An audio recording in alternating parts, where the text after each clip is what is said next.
type of guy that tells her stay inside while you're steady frontin' and your homeboys ride.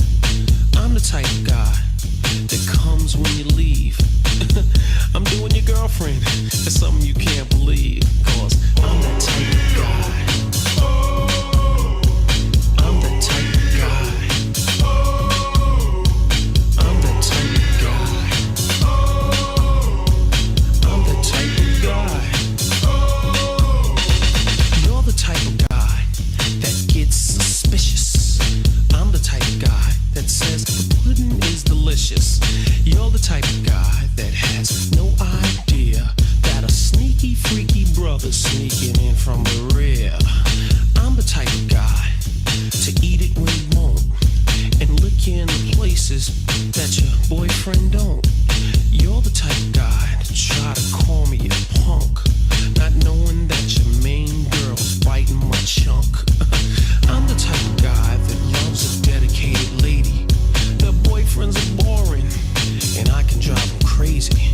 You're the type of guy to give her money to shop. She gave me a sweater. Thank you, sweetheart. I'm the type of guy. I'm the type of guy. I'm the type of guy. I'm the type of guy.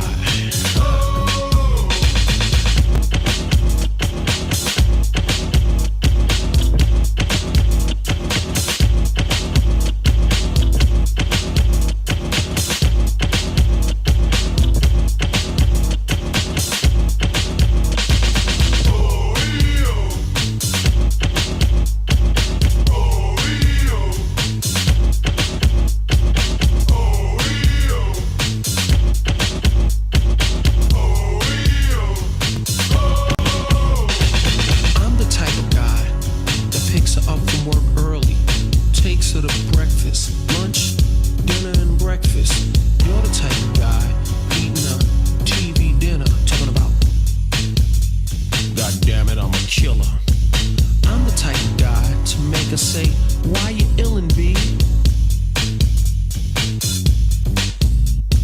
You're the type of guy to say, my lower back is killing me. Catch my drift? You're the type of guy that likes to drink Old English. Let's keep going. Hold on a second. Build it up, build it up.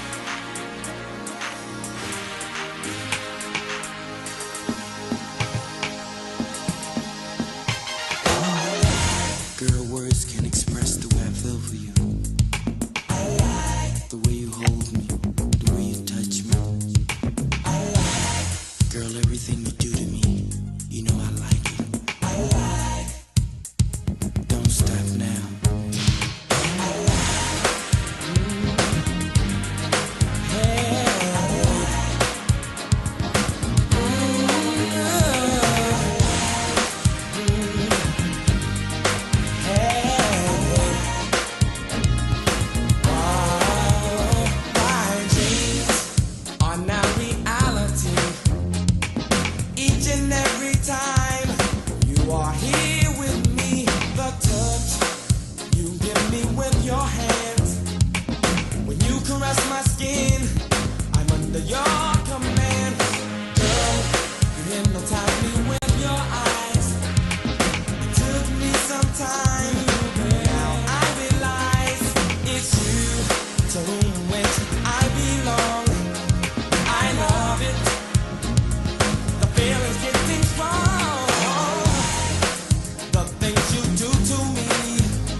Listen, there's no cutting that one off.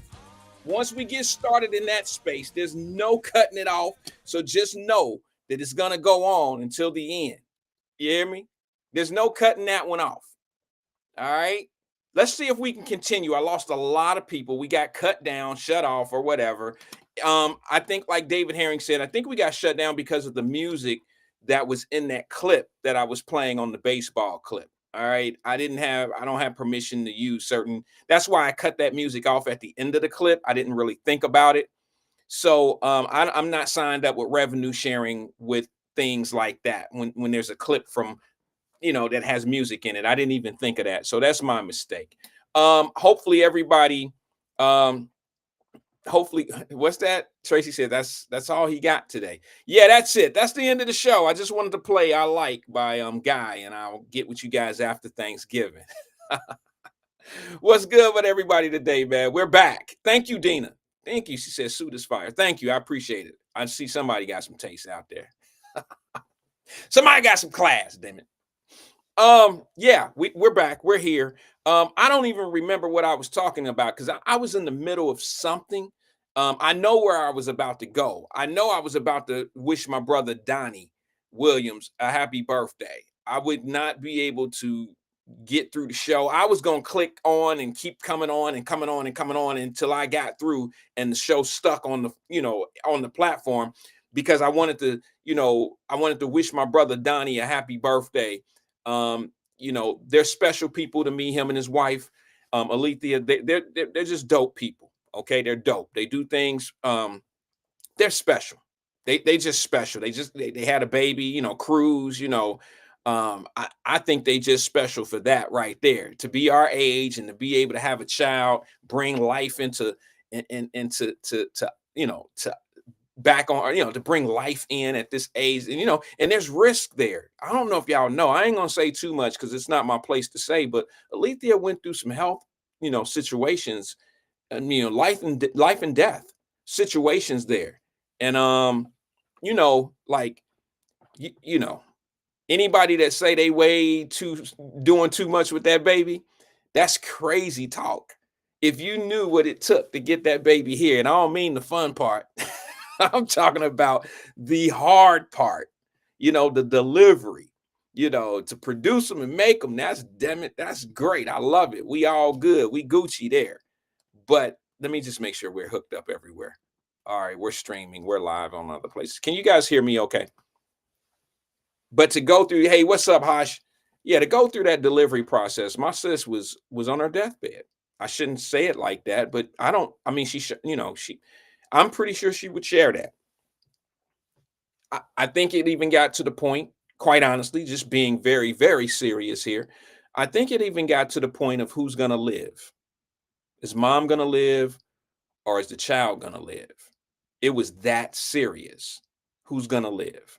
And when both live, now what I see my bro and my sister doing with their child is they all living.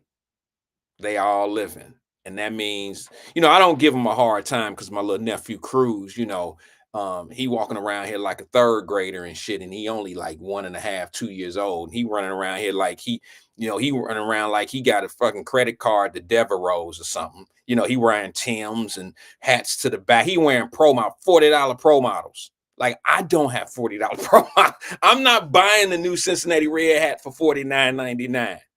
You know what I'm saying? I'm not about to do that. So, they living. They living. They're very independent, both business owners, and they cherish life now. Because I'm gonna tell you something.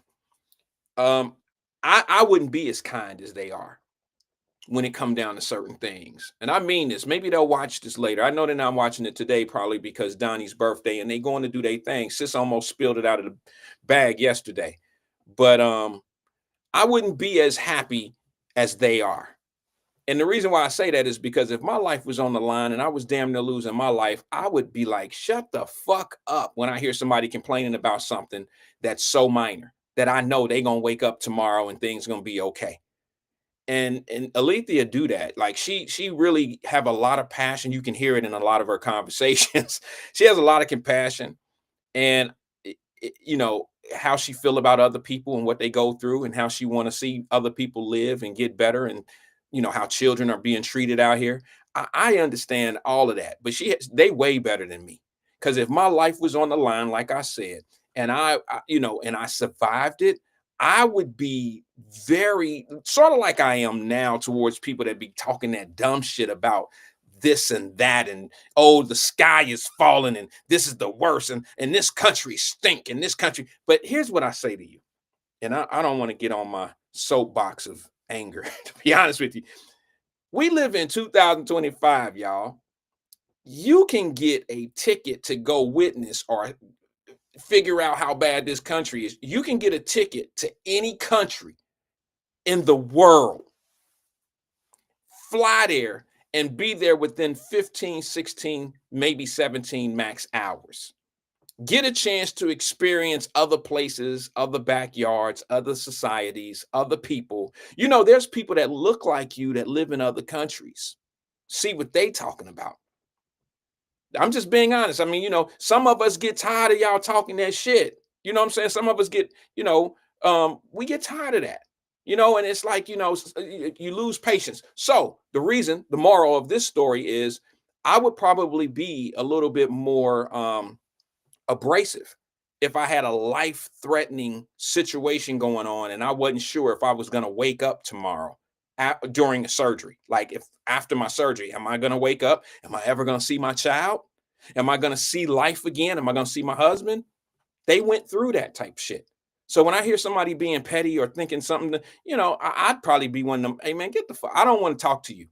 We can't even be cool. You talk dumb every day. We can't be cool. No, I'm not cool with you. You know what I'm saying? Take that shit over to somebody. Y'all can bitch together and complain about something together. You know what I'm saying? Like this weekend or this week, where I left off in the conversation before we was rudely interrupted by social media. I was about to tell y'all this weekend is or this week, the end of this week with Thanksgiving being Thursday, this is a special week for us as Wyatts. You know, my wife's birthday falls on Thanksgiving. It would have been super special if the Bengals was, you know, playing for something this year, because now we get an opportunity to hang together. We're going to the movie theaters. We're doing a lot on Thanksgiving. Plus, it's my wife's birthday. And then we get an opportunity to spend time with other family members that evening. And we get a chance to watch the Bengal game at night. And it's just going to be a lovely day. And then you hear people talking about, man, why the fuck do y'all even celebrate Thanksgiving? The fuck you talking about? It ain't even about Thanksgiving. When was the last time you celebrated a holiday in America and you celebrated it for the reason it was even put out? I ain't thinking about no pilgrims and no Indians and no shit like that, or the takeover of white people taking over America. I'm not thinking about that shit come Thursday. It's just a reason for us to get together and enjoy one another, cut up some bird, eat some sweet potato pie, eat, you know, potato salad, whatever. It's an opportunity. It's a day that we get off to be able to share with one another. I could give a damn what it meant to you or I don't care. Get a fucking life. Enjoy the things and the blessings that are in your life. Enjoy it. And if you don't enjoy it, and if you don't want to celebrate it, stop trying to make everybody else feel like they're abnormal for doing it. I celebrate Christmas, but I don't celebrate it for the reason why it's out. I celebrate everything you hate. How about that? I ain't gonna name them all, but I celebrate them all. President's Day, fucking Factory Day, whatever you got, I celebrate it because it's with my family. I could give a shit about the history of the holiday or whatever. If it's a federal holiday, it's going down in the Wyatt residence. We getting the grill going. We doing some good shit amongst each other. And I ain't thinking about no cowboys nor no Indians. And I ain't thinking about none of that. None of that. These cats be, oh man, and you know, the African proverb. The fuck you talking about, bro? You ain't never even been to Africa. Shut your dumb ass up. You don't even know the holidays they celebrate in Africa. You don't even know. You ain't never even felt African water. Shut the fuck up already. Jesus, enjoy your life. If you want a miserable life, find the miserable crowd. They're right over there. They waiting on you, and it's crowded. Wait your turn to be heard over there. Damn, motherfuckers are fuck up. Just mess up everything just to be the different one. You know what I'm saying? And you know what? I met this one dude. I shouldn't tell this story. It's 20 seconds, I promise. Let me get a drink. I met a dude who came home from the penitentiary that I was raised with, right? And then this is what really burned me up one time. Now, this is a dude I got love for him. I still got love for him, but it shows you some of the shit you can't pay attention to everybody. Okay. He went to the joint. He was a headbanger before he went to the joint. Like, he was one of them dudes that didn't give a F. Okay. He was one of them type of guys that would just be like, I don't care. I'm doing it. You know, it like he'll snatch a purse from an old lady. All right. He was that type of dude. He gonna get what he want. And usually those type of guys get what they deserve, right? They get what they deserve, and I never feel sorry for them. But listen, he went off to the joint because that's where he was supposed to be for doing the shit that he was doing. His mama was, my baby, my baby. Okay, your baby be doing some wild shit out here, right? So he go off to the joint. He come home. He's converted. He's a Muslim. He's Malaikum Salamed all the way, right? For the first week that he got home. I seen he got on his Muslim shit. I seen him the day that he got home. I see him the next day. So he's converted over. He's Muslim and all this old shit while he was in the joint. When he get home, I'm like, hey, what's up? I don't want to say his name because he might watch. When he get home, he get to talking. And I say, Muslims don't say shit like that, bro. You know, I was part of Mosque 164 in Walnut Hills. We don't talk like that. You know what I'm saying? He was like, well, fix me one of those. I'm sitting there eating a ham sandwich. He want a ham sandwich. I said, bro, you a Muslim? Bro, I was a Muslim in the joint. I ain't no Muslim out here. So you now, this is why I don't take a lot of people serious, because all they do is this, and they don't have any action behind their words. They do and say the things that are convenient for the moment. Some of them say it just so they'll stay out of hot water, so they can be part of circles and they could, have protection maybe in the joint. I don't know. But what I learned after seeing that, I start paying a little bit more attention to the people that's on the outside, that's out here just living and being part of the movement and all this such and such lives and all this old shit. And I'm like, bro, you want a ham sandwich? I thought Muslims didn't eat pork. Man, I was a Muslim in there, bro. I'm back. Oh my God. Okay. You know what I'm saying? Okay. I'm like, it's just funny how, it's just funny how people trigger. Like, that's a trigger for me. Like, be authentic, be who you are, be what you are every day. And those that don't like what you're talking about, y'all know I'm quick to tell you, go somewhere else. Peace. Like, if you don't like America, if you think it's shitty or whatever, just go away. There is not a country, there's not too many countries that won't welcome you and allow you to go wherever and be all you can be. Go do what you want to do. But stop trying to make everybody else feel like shit because they want to enjoy holidays. And in most cases, holidays mean family time.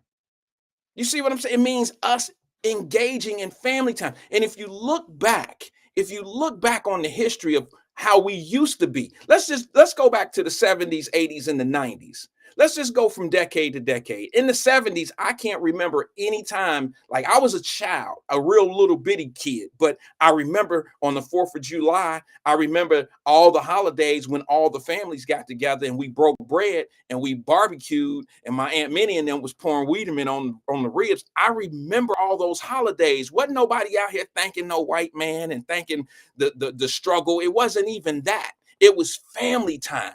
And if you look into the 80s, that went on in the 80s as well. When did it start slowing down? In the 90s. In the 90s, when everybody became free and independent and didn't want to spend time with family because it was all about self, it became a selfish period of time. The 90s became a selfish period of time. The 90s was all about look at me. Look at me. I got all this jewelry on. Look at me. And family started going out of the window because I guess I understood a little bit more because in the 90s, that's when I was 20. Like I started understanding that, okay, there's agendas here. People want to use you. We into women now. So we'll say and do whatever we want with women. And that's when you start having all these babies. And then these babies, you're not taking care of the baby. So the the family thing start going away. If you're having babies with women that you don't even like, when are you and that family, you and her and the child ever gonna have a group, dinner with each other, or you going over the mama in them house and it's a family thing on the 4th of July or on Thanksgiving? It all started going away back then. That's what happened. Just think about it. All you got to do is just think back a little bit. It's not even that long ago. It's not that long ago. I remember in law homes, mamas used to bring them little raggedy ass, what are them little barbecue grills that you can probably put one steak on, not even a steak, but you could put about 3 hamburgers on it. It was a little bitty ass, raggedy ass, grill. You poured the charcoal in it and it stood about that high off the ground. You know what I mean? We didn't, you know what I'm saying? But we did it. We did it back then. Hell, how many families in 2025 do you think sit at the dinner table with their children? And we tripping? We tripping because now we have holidays where these family members get together. Hell, I don't even see too many family reunion t-shirts anymore. I barely see that. You feel me? So let's just count these holidays for what they really should be. An opportunity to share special time with special people, and we call them family. Let's just call it that. We don't need no biblical ass backup or we don't need all of that, okay? If that's how you feel that way. But you don't have to sit back and try to make people feel shitty because of how they rocking and rolling with their families and eating turkey and having a great time and watching football and eating pie and reminiscing and sharing pictures and stories and all that old shit. If you against that, you a fucking hater. You're just a hater if you against that. And I'll challenge anybody because I'm just gonna tell you, my challenge isn't your beliefs. My challenge to you is, why do you care what I do? Why do you care so much what I believe in and what I care and what fits my family? Why do you care so much? Why does it make you feel better to make me do better? I'm just curious. I don't know. I don't get that. So you can come back with all these stories of how the Thanksgiving got invented and all that old shit. But I'm going to tell you right now, when my family and I sit down and we do our prayer at night, that night on Thanksgiving, it ain't going to have shit to do with how the Thanksgiving started. It won't have anything to do with how the Cowboys and the Indians played on Sunday night. Shit like that. It's not going to have anything to do with that. This is going to be thanking the family, thanking God for the family that I've been given. That's all it is. And I told God a long time ago on my first child, God, just make my baby healthy and I'll do the rest. So every Thursday or every Thanksgiving and Christmas and anytime I get an opportunity to be around my family, in my prayer, I always thank God for delivering that what I asked for in that prayer. Give me healthy children and I'll do the rest. And in my prayers to him, I always thank him. You gave me those healthy children. Now it's my turn to do what I'm supposed to do. Right? There we go. All right. So happy birthday to my man, Donnie, my brother, Donnie. And this conversation came off of how they had their issue with Lil Cruz, my little nephew, my little dude. Y'all see him. He running around here looking like he in the 4th grade. He only 2. He's a little model. So I think they're going to probably get him into modeling or something like that. It's pretty cool. But yeah, man, enjoy your turkey day, everybody. Enjoy it with your family. And here's the thing, even if you don't have a family and you sitting at home by yourself or whatever, enjoy that day. It's a day for you to do whatever you want to do. Maybe you don't want to be bothered. Maybe you'll end up going to someone else's family's house and eating with them. Enjoy that time. Build new relations. Just do it for that. You feel me? You don't have to. Yeah, it's just crazy, man. It's just, yeah, it is what it is. It is what it is, right? Couple things, bro. Hold on. I was reading a comment. What was that? Yes, I have my candle burning today. Today may be the last show of the week. I'm not quite sure I'm going to be able to. I'm not sure I'm going to make it tomorrow. I'm traveling tomorrow to see family, to be able to get together with family.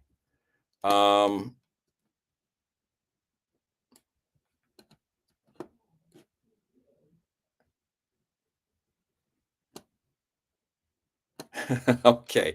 I'm sorry. I'm reading a few comments.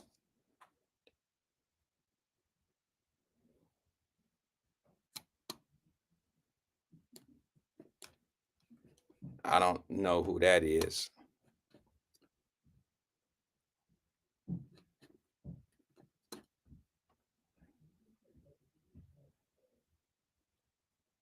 Yeah. Shaba says that was me, the 90s. Look at me. Look at me. 2 million out of high school.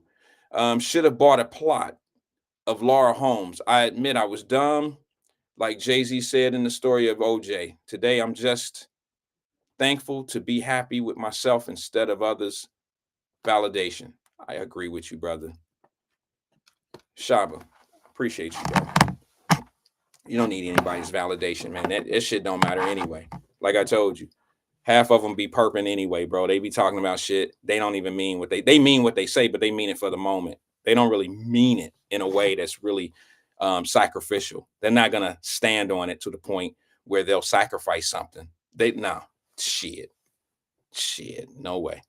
All right, couple things, man. Who was that tagged me today? Diane.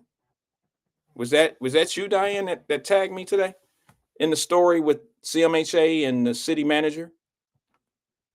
Maybe this is Diana calling me. Let me go to the phone lines real fast, and then I'll get into my topics for the day. Is that cool? Good afternoon, caller. This is Wyatt. Who am I speaking with?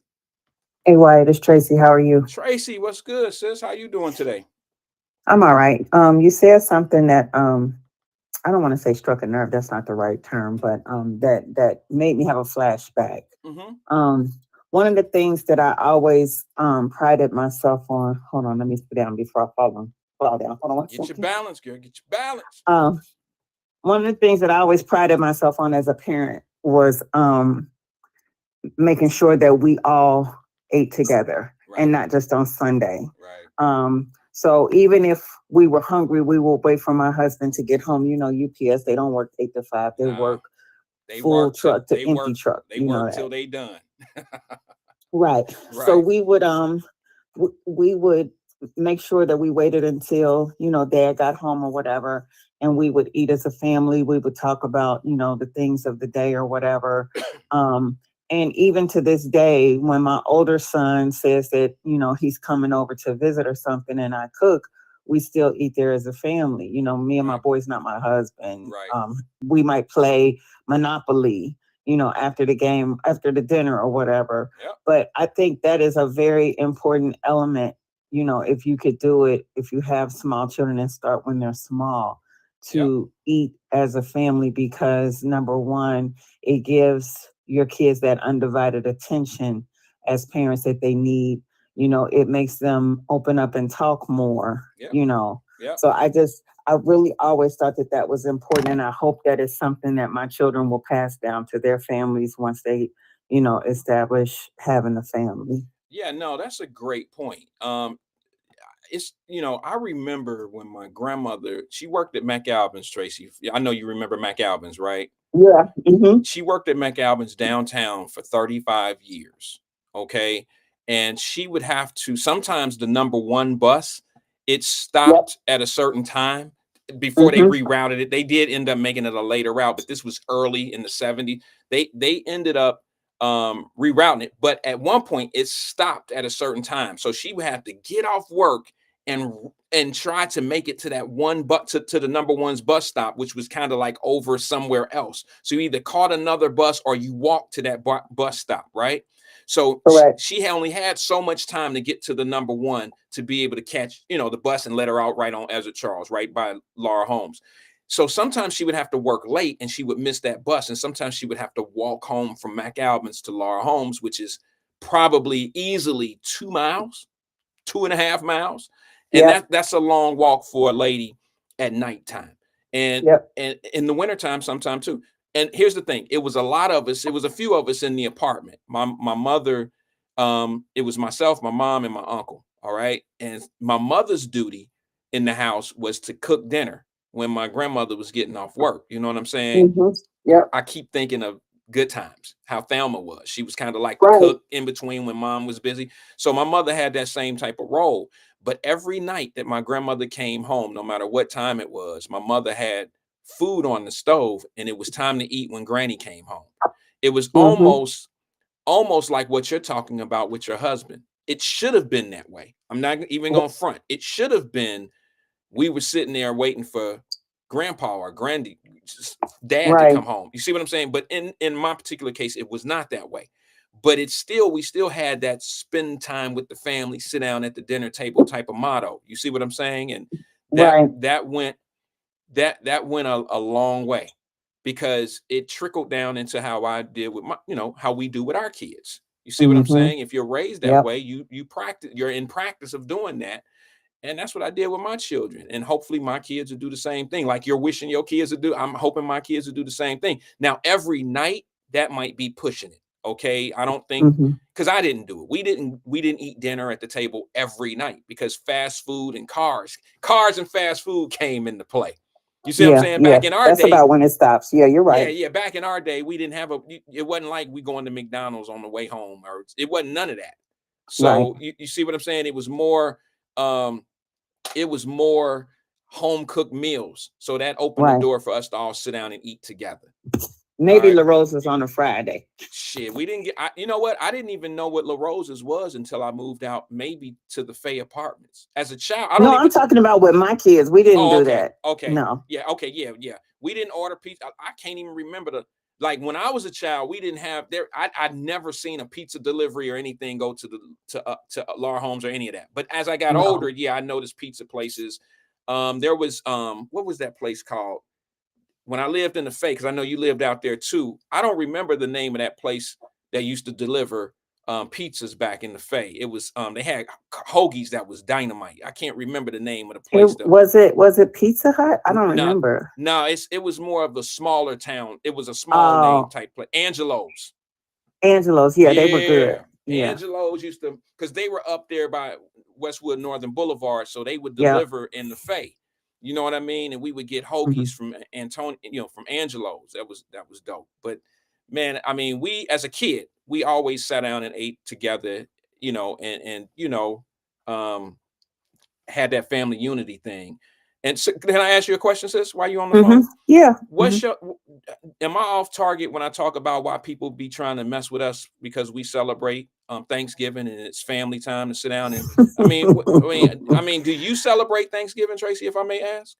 I do celebrate Thanksgiving and I celebrate Christmas, not for the commercial aspect part of it. It's for the family. There you go. It's for the unification of the family. We're not sitting there like dressed up as Indians or no shade at all. No, but we're not doing that. It's all about family. It was my mother's favorite holiday. It's my favorite holiday. Yeah. Christmas was kind of commercially when they were kids. Yeah, I did the whole Santa Claus thing because it was fun. Right. It was just fun. I like to see the expression on their faces. I know there are people who say, you work too hard to be giving some white man the credit. That's crazy. And my theory was always, well, damn it, if I couldn't afford to get them what they wanted, it wasn't my fault. It was Santa Claus's fault. That's the way I played it. Santa didn't get you that big wheel.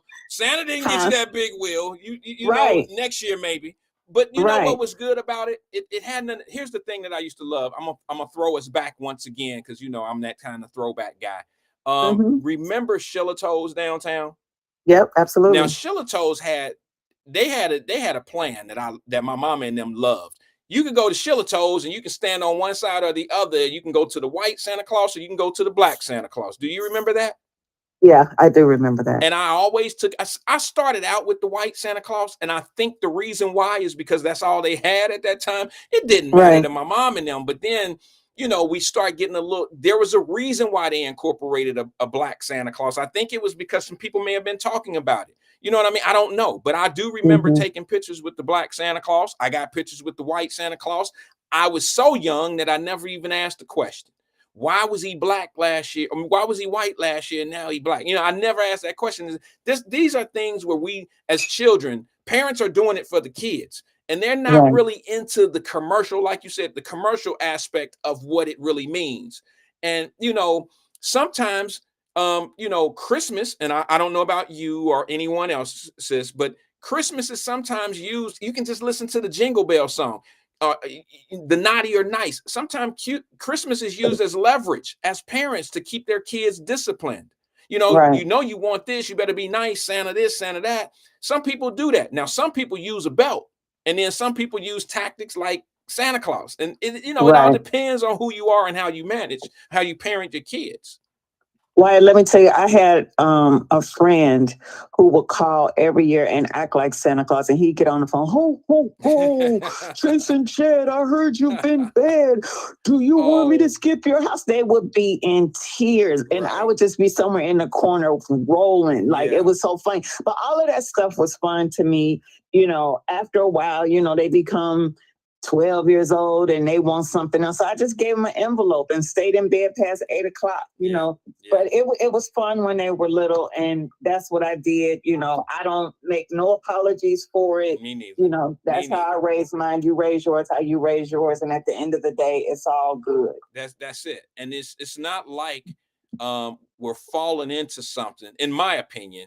I don't Right. think we're falling into some type of situation where we're keeping our kids or keeping our people down. You know what I mean? Like keeping them Right. stagnant in a certain mindset. Or no, it has nothing to do with that. Most people that wake up on Christmas morning, meaning us, that look like you and I, Tracy, we are hmm not thinking about the commercial aspect of Christmas. To be No. honest with you, it's a better time to get the things that our kids really need. Maybe they don't need a bunch of toys, but today's Right. market is technology and stuff. And when they mark them down 60% sometime, it's the best time to get it. The best Yeah. time to get a television is around Christmas time. Best time to get an iPad is around Christmas time. And as their tastes get more expensive, the tree got a little more slim because Yeah, if you want a $500 game system to share, because my boys shared, they didn't have their own, right, then it's only going to be that up under the tree. But right. if that's what you asked for, don't be mad when you don't see nothing else. And they weren't. They Man, were shit. grateful. I was too. I remember the first gaming system I got as a kid. Atari, That Atari 2600. I didn't need a damn thing else. You hear me? right, Not that I had anything else. They threw a couple of other things under there. My granny, they just stretched out. They did things for me because that was part of the plan. If you do this in life, then this is the type of stuff that come. You see what I'm saying? And it's a great right, exchange. That's why, and I heard some people talking about whooping kids. We've had this conversation on this platform many a times. I've never had to whoop my daughters because of the way I got plenty of whoopings. Don't think I don't believe in whoopings. I just right. don't believe that whoopings actually work. Okay. I don't, hmm because if they work, you would only have to whoop your kid one time in life. And most Right. people that whoop their children have never only whooped them once. They whooped them multiple times. So there's other reasons why I don't like whoopings too. But I generally use that these are the things in life that we're shooting for, what we're trying to get. And you can't get those things if you act a certain way. So it keeps them acting right. Right. I mean, Yeah. and I don't think anything wrong with that. It's not That as, punishment is tougher than any other that you can give sometimes. hey, listen, sis, you absolutely right. Let me tell you the toughest punishment I ever had in my life. Living in the Fay apartments, you know how those apartments are. You can hear outside. You know hmm what I'm saying? The hardest punishment I ever got in my life was never a whooping. It was being on punishment. Staying in the house and all my friends outside. You see what I'm Sitting in saying? the upstairs window looking out. Looking out at their ass. That's the hardest punishment in the Been world. there. That's what I'm saying. Or not being able to talk on the phone and all that types of privileges. You take privileges away from kids. That is more of a punishment than whooping and throwing their ass up against the wall and slapping the shit out of them and all of that. That to me is just not the tactic. Now, I'm not mad at anybody because that's probably what happened to you as a kid.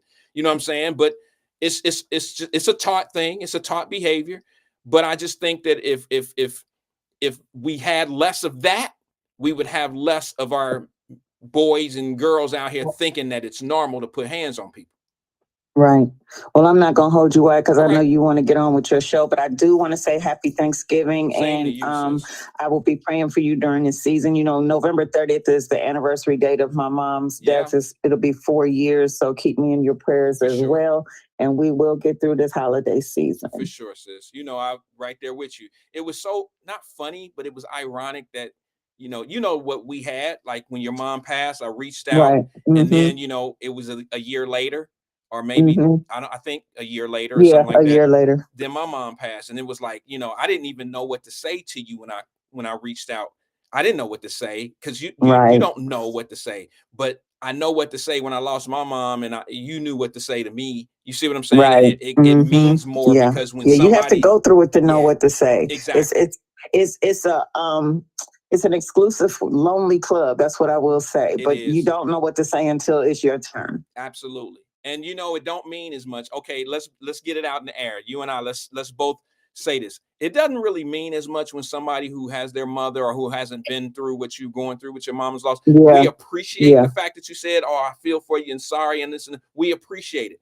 But I don't mean to be disrespectful. It just doesn't Right. mean the same coming from somebody that hasn't experienced it. And I think that's a Right. normal feel in life. You know what I mean? Yeah. It That's a don't mean we truth. don't That's a truth. appreciate it. It doesn't mean we don't appreciate it. It just means that it means more coming from Tracy. For me, it meant more coming from Tracy because Tracy just went through it a year ago when it happened to me. You see what I'm saying? Yeah. So It's no different than somebody losing a child and you trying to give condolences yeah, and you just really have no idea what to say. exactly. So we Yeah. don't mean any disrespect. It's just keep that in mind because I didn't know. I didn't know what to say. So I'll leave it Mm. there. I think people understand where we're coming from on that. Yep. All right, Yep. sis. All You have right. a I'm great listening. Thanksgiving. All right. Eat it all. Eat it all up. Eat it all up. I will. Have a All good right. one. Take it easy, sis. Bye Bye bye. bye. Thanks for engaging with us. That was Tracy Dillahan. Um, let's see here. All right. I had another phone call come through, but I couldn't get it. Um, Daryl Hunter says facts because we've suffered this exact same loss. Yeah. It's not that we don't appreciate you know, Donna said, yeah, tell me about losing your mom is something else. It's just I think Tracy summed it up in a good way when she said it's a lonely club. It really is because this is the time of year that you miss them most. I do. And I'm sure Tracy does too. People that had great relationships with their mom and grandmothers and people like, you think back, you know, you think back of the great times. You don't even think about, well, I don't think about they're not here anymore. I think about the times that we had. I don't even psych myself up thinking, you know, oh, if my mama was here this Christmas, I would this and I would that, or this is this. I don't do that. These holidays just remind me of the good times that we had, some of the struggling times. Sometimes you think back on situations, you need these moments. You need to think about some of the struggles and how you were able to get through them. They help you get through a lot in life. So yeah.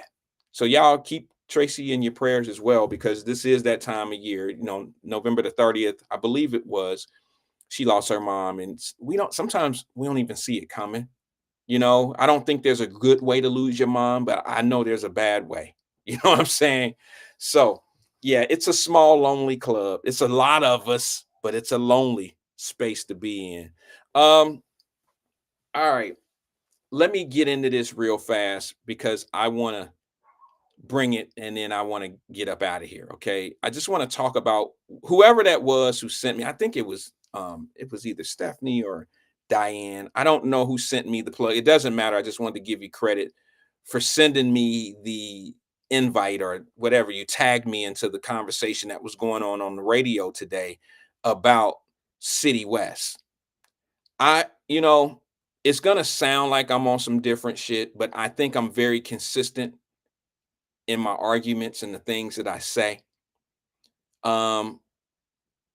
It doesn't take me to hear from the CEO of both CMHA and the city.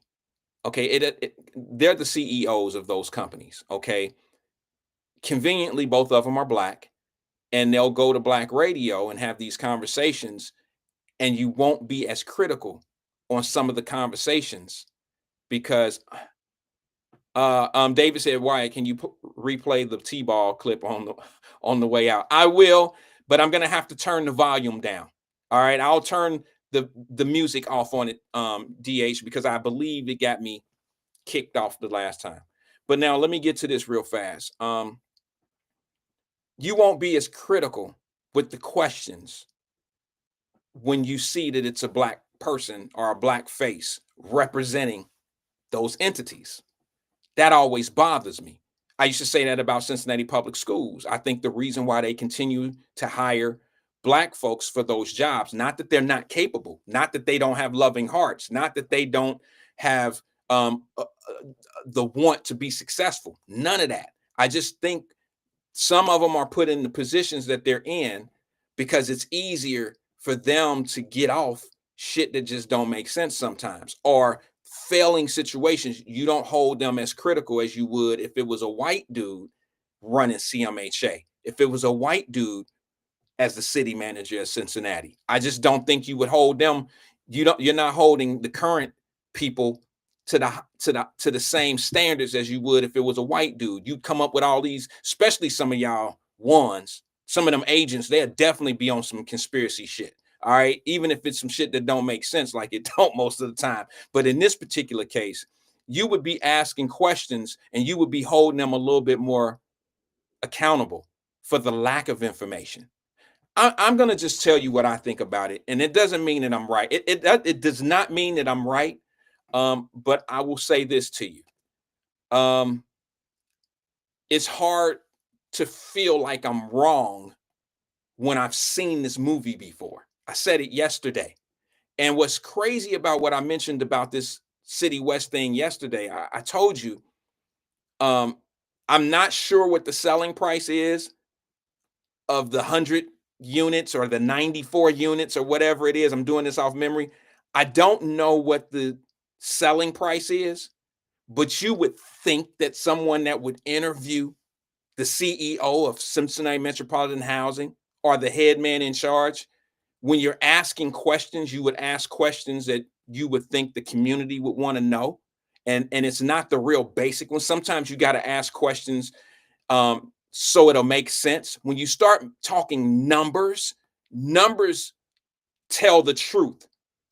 You can say words and lie and make it make sense, or you can use the words and make the language sound a certain way, but numbers don't lie. Numbers have to make sense. If the numbers don't make sense, if the numbers don't match up to the story and what's being said, to me, then it's all bullshit.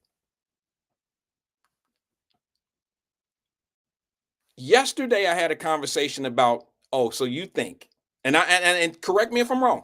Yesterday I said, if y'all think they about to gut some apartments, spend $300 million on reinventing or converting over these units, and it's next to a $900 million stadium, and they have a growth in the area where the market rent is well over, I don't even know how to explain the craziness that I'm hearing here. And I know that some people are accustomed to hearing things out of people's mouth, and you accept it because they look like you, and you think that people that look like you represent you, even though they get a paycheck for that. But I don't understand how it's one way sometimes, but it's not like that some other time. Like, how am I saying this? Because black folks are telling you something. You all okay, cool. But if a white dude was telling y'all that same shit, or a white woman was telling y'all that same shit, you'd be on the edge of your chair waiting to ask critical, crucial questions. Let me get this straight. So the news reported 10% of these units, which it's not 10%. Okay, if they have 600 and something units, 686, I'm going off of memory. I'm pretty good with numbers. 686 units, 10% of 686 units would be 68, 69 units. Okay, they're saying it's 106 units, and then 94 of them are going to have to relocate. So my question, when they talk those numbers, and the numbers don't make any, they're not math, and it's troublesome for me. It's one of my things, like my brother E, when you say something wrong with the S on the end, all that old shit. I'm like that with numbers. So it's just not making sense. So that's phase one of get up out of here. Because why would they pay for relocation if the plan is? I'd love to see one of the relocation fee sheets, agreements, because in that relocation agreement, if it only has one move in it, they ain't coming back. Now, in the agreement, it'll have to say, okay, we're going to allow you a housing move of, let's say, $1,100, $1,200. Okay. And if it only has one move in it, they have no intentions of paying for your move back to that unit or back to that area. Here's how I know they're not going to let people come back. Not that I feel like it's, hey, I'm going to be honest with you. They don't deserve, they don't owe anybody anything. So I think I deserve a real story, a true story. They don't owe anybody anything. They owe them to a point because they went out and they went and got public money. They got taxpayer money to be able to facilitate these people. So now they have to turn over and give these people what they asked for from the government. They do have to do that. Okay, that's the only obligation that they have. Some of their programs wouldn't work if they didn't use the people in order to be able to get it. And it's for the people. So I'm not mad at that. I'm not tripping. Here's what I have a problem with. I have a problem with the fact that you're fleecing. You're saying that these people will have an opportunity to come back. You don't even know that. And how I know you don't know that is because you don't even know who your buyer is. You just told this man who interviewed you that I'm not sure who will purchase this. Now, I know there's rules and regulations that say that they have to do so much, but it's almost like if I buy a piece of property and Tracy Dillingham is leasing the property from you because you're the owner. Once I buy that property, I don't have to live or go by I don't have to live by subsidized housing rules and regulations. I don't have to do that. I don't even have to accept vouchers if I don't want to. If I want to make a unit that they used to getting,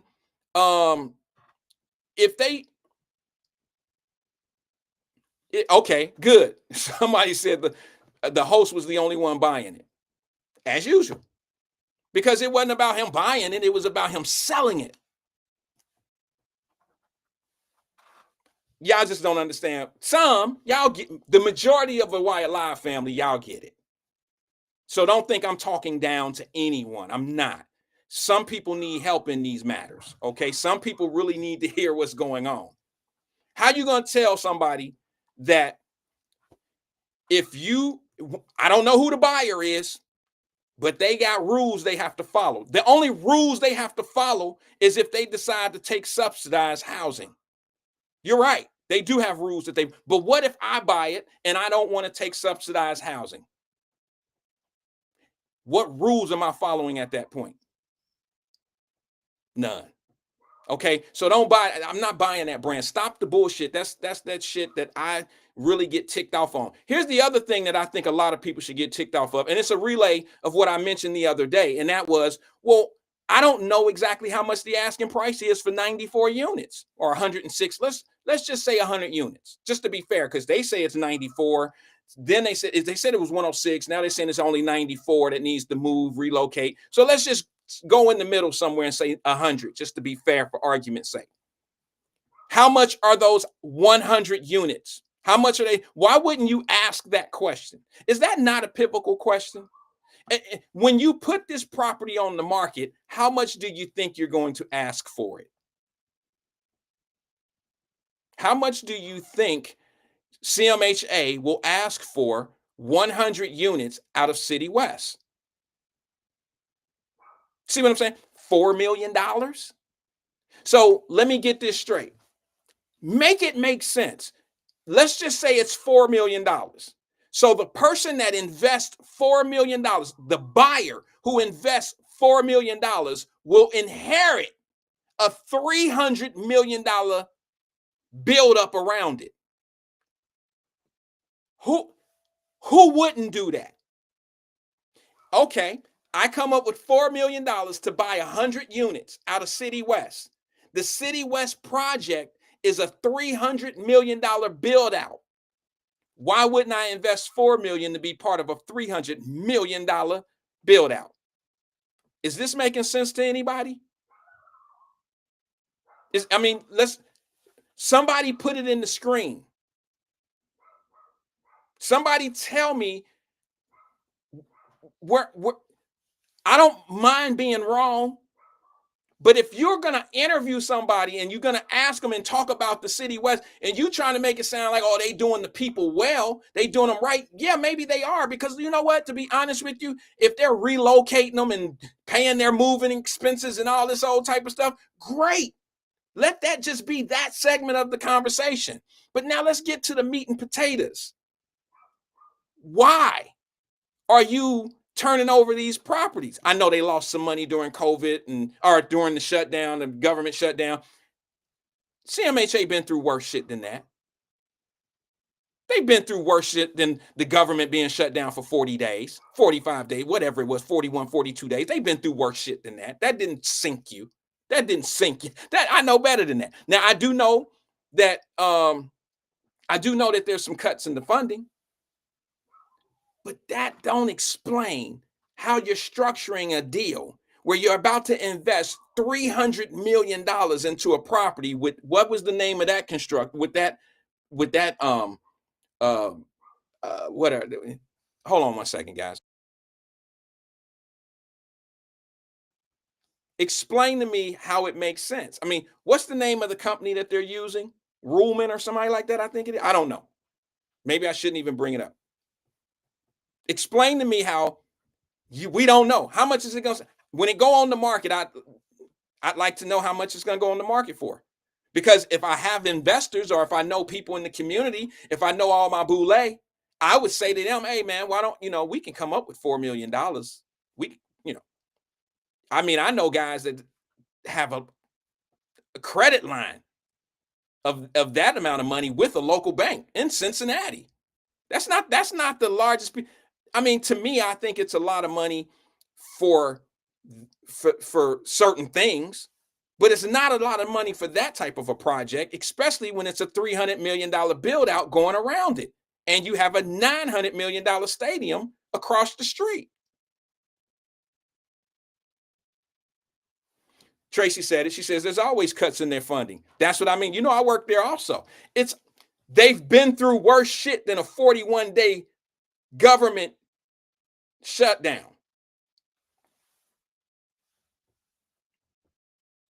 Okay, ain't nothing new about what they're going through. Yeah, you can say the administration cutting funding all across the country for public housing and this and this and that. Yeah, I get that. Maybe so. But if y'all think they're not, okay, they're a nonprofit organization, but that's like saying 3CDC don't make money. Who want to bet any amount of money that 3CDC, the nonprofit organization in Cincinnati, Ohio, makes a profit? Don't get it twisted. Because somebody says you're a nonprofit don't mean you don't make a profit. It means your structure is nonprofit. The status You're 501c3. Your status is a nonprofit. It don't mean you don't make profit. So the City West thing is nothing new to me. I seen it happen when they took the ward out in New Orleans. I wasn't really at the age of understanding the politics and the things behind it, but I was at the age that I can overhear certain people talking about what they doing and how they rearrange, how they doing this and this and this and that. I understood it back then. I see it again now. It's the same old thing. Here's what I'll do to prove my point. Yesterday, we just talked about this, right? I brought it up. I'm standing on my circle on it, right? Today, Cincinnati.com. Let me see if I have a picture. Let me see if I have a picture. Let me see if yeah, Cincinnati.com, 24 hours after I was making my point about what's going on in downtown, Cincinnati.com put this out in the air for everybody. Luxury home in OTR seeks to break neighborhood $2 million price barrier. This is in the same area. Who would have ever thought that you would buy, that there would be a piece of property, a house, a home, a dwelling on the market in OTR for $2 million? Did y'all see? I sent this in the Wyatt Live Messenger group early this morning. I didn't have a clue that I was going to be tagged into a radio station or anything today talking about City West. I didn't have a clue. But explain to me how 24 hours after I told you they're investing way too much money and properties are selling much higher than ever before, and you trying to tell me that they're going to start, that they're building these City West properties so that subsidized housing could go in there?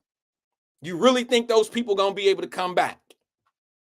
I'm not calling anybody a liar, because maybe they don't know the plan. Maybe they haven't been told the full extent of what's going on. It's kind of hard for me not to know that. I mean, for them not to know. If I know, how the hell they don't know? But if they don't have the playbook in front of them and they don't see the outcome of what they really doing, they just being told what to do, and they don't see what's going on, then they honestly have an argument to be able to say, I didn't see this coming. I guess. I mean, you know, they're not lying. That don't mean, I mean, I can't read their mind and say they see this shit coming. Just pay attention.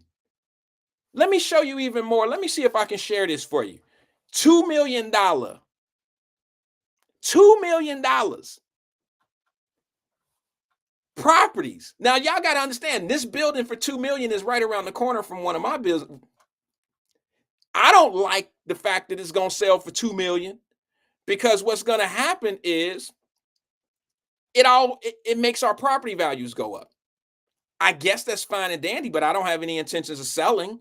All higher property values do for people that are staying and don't really want to move and continue to do business or live right there or whatever. All property values do when they go up is cost us money in the tax factors. Okay. If my property go up, 7% or 3% because of this move, it's going to cost me money, because now you got $2 million dwellings, not a $2 million building. I didn't pay $2 million for my building across the street from the casino. It wasn't $2 million. Now you got one unit. And guys, if y'all don't believe me, I'm going to show you something special right here on Wyatt Live. This is a 2-bedroom house. It got more bathrooms than it has bedrooms. 2 bedrooms and it's $2 million. Fuck out of here. A $2 million house in the suburbs is a damn near a mansion. And you telling me that the reason why they want to cut back on crime in the city now, all of a sudden, you think that the mayor was saying there's no crime in Cincinnati, there's no gangs in Cincinnati, and the crime is down. You think it's for the people that actually live there, like black folks, Fuck out of here. That was advertising to the people who can afford to pay $2 million. See that little brawl that happened downtown? Y'all want to call it a brawl? Them ass kickings that happened downtown was bad for business.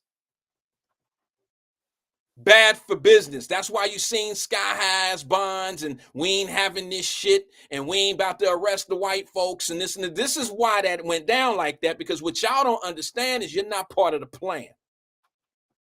They not looking for you to come down there and buy no $2 million 2-bedroom. It's not. I know y'all don't like this shit I be talking about, but at least I'm consistent with my bullshit, right?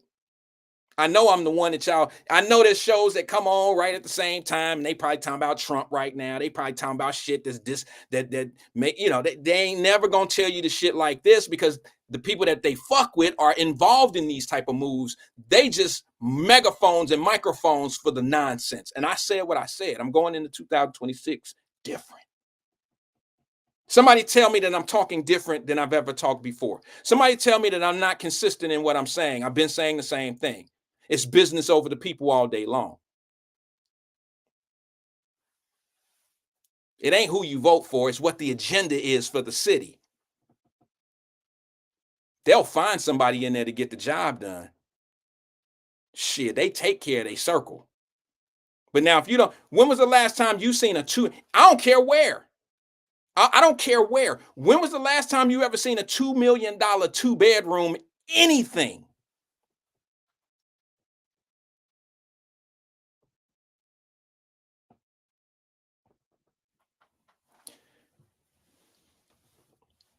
It might be a different story if you put the red stadium where TQL is. At least they got $6 tickets. Shit, they got a $6 hot dog, a $12 beer, but we used to sneaking shit into places like that anyway. So give me a $6 ticket and I'll sneak my own goodies into the stadium and I can save $40 or $50 by not eating anything in there. I'll just sneak mine in, right? But the soccer field, how many little brothers and sisters do you think living over the Rhine go to the soccer games? Mama and daddy paying $60, $65 for one seat at a soccer game. How many of us you think, because my daughters wanted to go. They wanted, oh man, my daughters have been to the TQL. We never went as a family. They just went with their friends. See what I'm saying? And they had some, I guess, some comp tickets. They go with their buddies or friends or whatever. But as a family, we looked it up one time. Last Christmas, we was going to go right around this time. Last year, we were going to go to a FC Cincinnati game. And it was going to be $300 for 4 of us or something like that. It was going to be a little bit over $300. And these was tickets that was up. Shit, they might ask me to change a light. Hey, Wyatt, while you up there, can you turn that light over to the left a little bit, man? It's a dark spot on the field. It was that high up. And I think those tickets were somewhere around 75, almost $80 a piece. Something like that. I don't know, with the fees and all that old shit. You know they got to get you. But I'm like, man, this shit is crazy. I don't mind paying to come in, but damn it, I'm not going to pay top dollar and be sitting at the top of the stadium. That's just a bad combination for me. My point is this. They want the $2 million 2-bedroom people in them stadiums. And you know what? I'm going to be the first to tell you. Wouldn't shock me one bit if a black man or a black woman or a black family bought that now it won't be a family, not with a 2-bedroom, but if it was a black couple, a black man or a black woman, single, whatever, it wouldn't shock me if they bought a $2 million. You got plenty of black folks in Cincinnati that can buy that. You might not be one of them. You might think, no, it ain't Wyatt, you tripping. No, I am not tripping. I'm not saying that a black person would do it because, we kind of would want a little bit more for our $2 million. When it come down to shit like that, we don't really get, we might buy a car that don't make sense, but we usually don't buy property that don't make sense. Okay, I'll be honest with you. Wouldn't shock me at all if I seen a black person buy it for $2 million because we got it like that. There's people that can do that. All right. I know y'all been brainwashed to believe we all dusty and shit out here, but no, we're not. You feel me? Yeah. But now let me just say this to you. I'm going to show you. I'm not just going to talk about this property. I'm going to show you this property. It's listed with Sipsy Klein. I don't want to promote them, but you could find it very easily. It's listed on Sipsy Klein for $2 million. And this is some shit. This unit right here, I remember these. They're right in the walking path. They're right around the corner from one of my buildings. And I promise you, this would have never had a $2 million MSRP or whatever you want to call it, price tag on it, unless there's future plans, unless there's some other shit being gutted out right now as we speak that's going to come in right around that same price. For y'all that don't know, there's already units down there that are hitting 1.4, 1.3, 1.6. The 2 million is just a new number. It's an all-time new high. That's all that is. They're just getting bigger. The units are getting smaller and getting more expensive. So come on now. And my thing is, only reason why I'm bringing this up, because a lot of y'all don't even understand why I'm saying what I'm saying, is because you got who you want. You got who you voted for. You got all the people that you think out for your best interest, since you got so much to say about everybody else. This is why I do what I think fame says. I blow up the negatives and make all that old shit. At least I'm standing on what I'm saying. And it seems like the things that I've been talking about over the years are starting to come to fruition, right? No, not for some of you. You'll still find a reason for Wyatt to be the problem, or to criticize me in a way to make it seem like I'm talking down to my people or some old shit like that. These are just simply reminders. And like I said, when I'm talking to some people, I'm not talking to all people. Some people here for the first time and never heard a word of what I'm talking about. Some people never did the evaluations. Some people today didn't even know that there's a $2 million piece of property downtown. Some people didn't know it. Not only am I going to talk about it, I'm going to show it to you. This is a $2 million piece of property now that 10 years ago, you could have probably bought that building for easily 120, 125-ish. This is my market. These are commercial. These are old commercial spaces that they're now turning into residential because they're trying to turn, and they've already done it, whether we like it or not. They're trying to turn downtown into a district. They're trying to turn, and they have. The new Kroger downtown, that's 20 years ago should have been happening. Y'all think that new Kroger, and how much longer you think they're going to let y'all motherfuckers stand up there and be dancing and shit in that Kroger? That shit about over. Okay? Letting you know now, it ain't Club Kroger. Club Kroger is not going to be doing Club Kroger much longer. Not with motherfuckers that can walk down the street that live in a $2 million house and they up there listening to blow the whistle and shit while they getting their fruit from downstairs. That shit about to be over.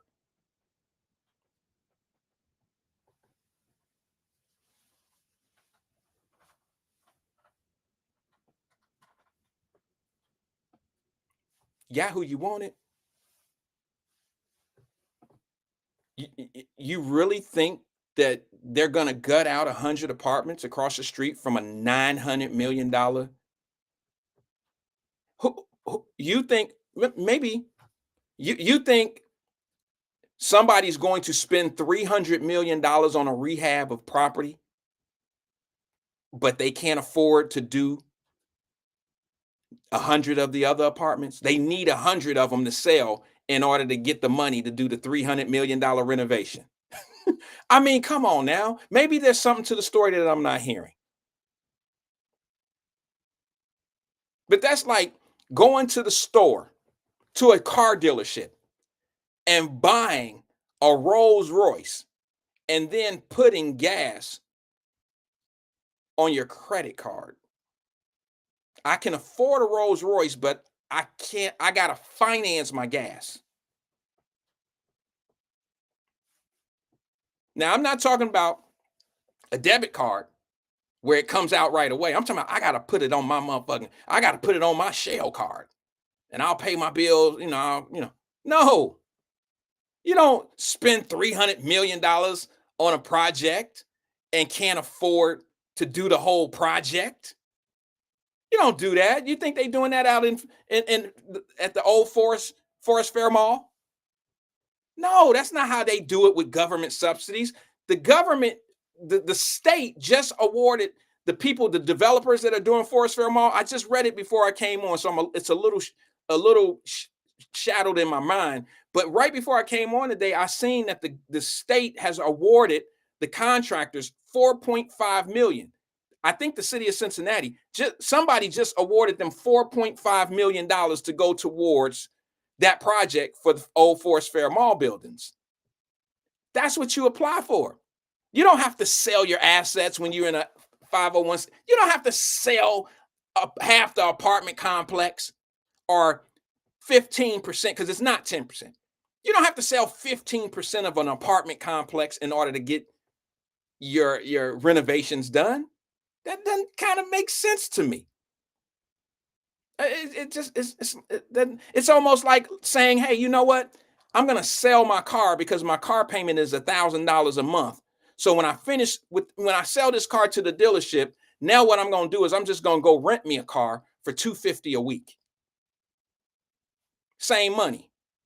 I'm not saving a dime. I'm paying $250 a week, and it's coming up to $1,000 a month, just like my car payment. It's kind of redundant. Why would I do that? Got to pay insurance. My cost factors are the same. Why would I do that?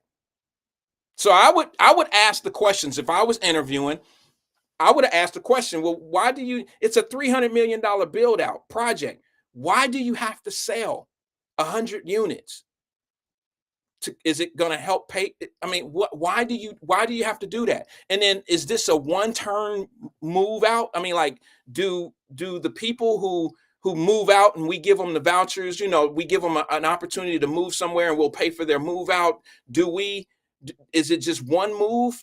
Is this a double move? Is this $1,200 for us to go and come back? Questions like that.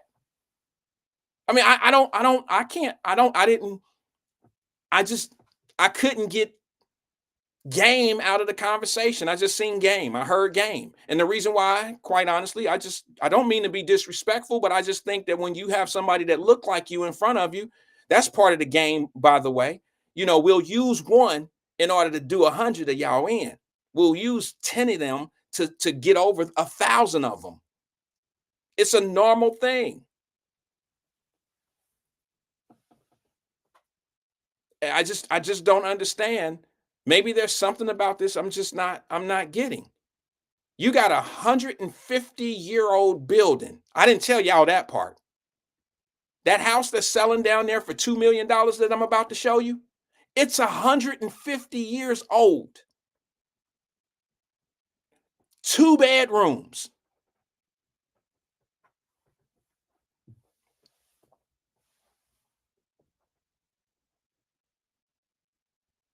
Tracy said that's how you mix the housing, affordable and low income. All I'm going to tell you is this. I don't know too many people that's going to invest $200,000, $250,000 into a condo or what do they call them? What do they call those? Not a condo, but a something home. It's not a club home. It's one of those. It's what they're doing. It's always been in existence, but they keep renaming these things, and I just don't know the name of it.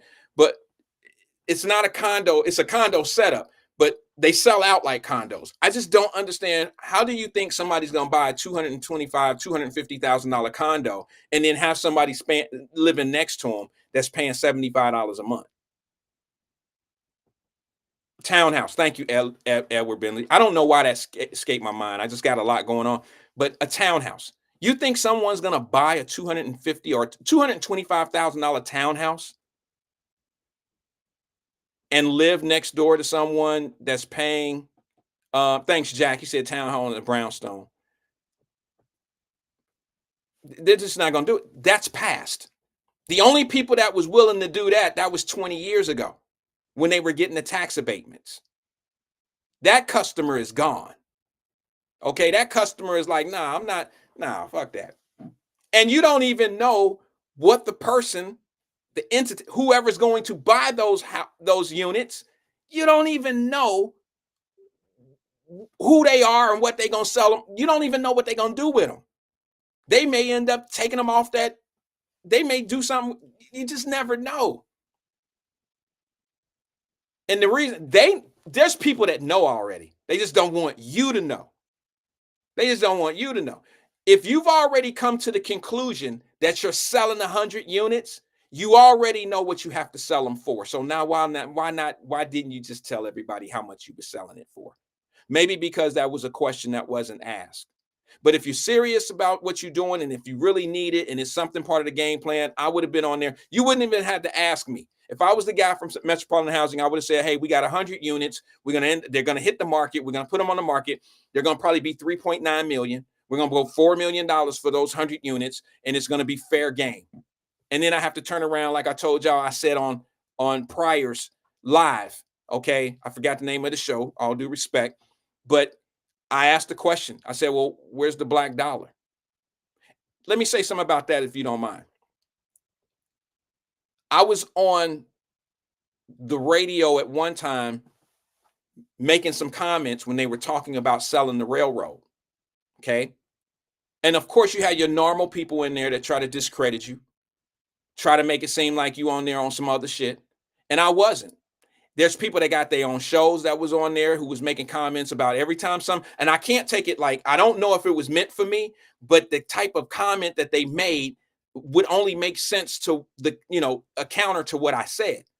And what I said was, if you sell the railroad for the $1.6 billion, why don't y'all ask for something like Iris Rowley says? You don't get what you don't ask for. And I truly understand what she was talking about. I'm with her on that. But the comment that I made was, it would be pretty nice if we could at least ask for a connection to a black-owned bank, put up $400 million to the Cincinnati area, and let a black-owned bank come into the city, because that would open up black ownership. It would open up housing. It would open up a lot of things. It opens up the black economic base in your city. You know what somebody said who runs a show? I'll say what I got to say. And it wasn't my brother E. It wasn't him. You know what somebody said? Or he just in here trying to sound smart. See, that's what a dumb motherfucker would say. Because a dummy would know. Either he's smart enough to know what I said was smart, or he just know that if he's talking to some dummies, that a dummy would think that's a dumbass idea. You see what I'm saying? Some people know their audience. Some people know who they talking to. So when you say, how could let's get a black-owned bank in the city of Cincinnati sound stupid to anybody? How could that be somebody just saying something trying to sound smart? It only makes sense. Instead of, everybody don't have a credit union. Some people don't like Fifth Third Bank. Some people don't like what's the name of it? PNC. If you're not part of GE Credit Union or some small little alternative bank or something like that, why not put your money in a black-owned bank? I tried to find a black-owned bank in the city of Cincinnati, and it told me it was over in Norwood. I call over there. Sister answered the phone. I ain't gonna tell you her name because I'm big on names. I get everybody's name when I'm talking to them and this and this and that. It's irrelevant what her name was, but I talked to this sister for a hot 3 minutes, and I asked her point blank. I said, I'm interested in transferring some money over. However, I was doing my research, and it says, and if you don't believe me, go to Google and Google black-owned banks in Cincinnati, Ohio, and I guarantee you this bank over, I think it's Price Hill. I said Norwood. It's in Price Hill. If you don't believe me, Google black-owned banks, Cincinnati, Ohio, and it'll show you one over in Price Hill called Warsaw or something like that, Warsaw Savings and Loans or something like that. They're not black-owned. They have a minority stake. That's not black-owned. Okay? It don't even mean that it's a black person that's the minority.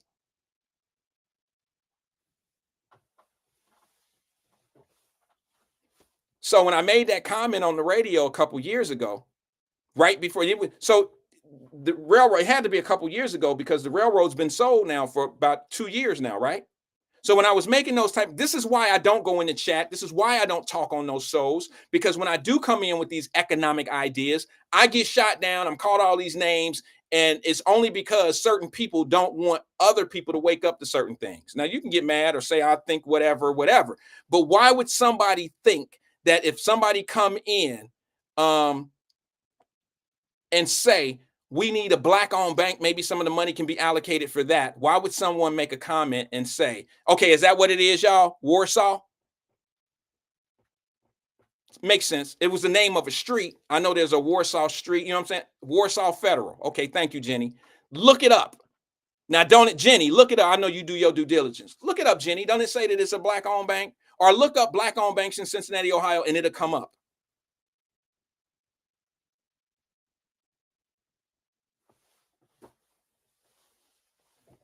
So when I get in the radio chat and I make comments like, hey, we need a black-owned bank, here's a reason why right now.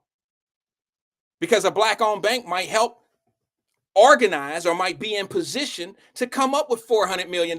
I could think of 5 guys right now that look like me and look like you and could come up with $4 million if that's the price tag for 100 units. That's not a lot of money for that type of project, especially with a $300 million build out going around it, not to mention a $900 million stadium right in front of it, and a $2 million piece of property, 2-bedroom on the other side of that. Can't lose.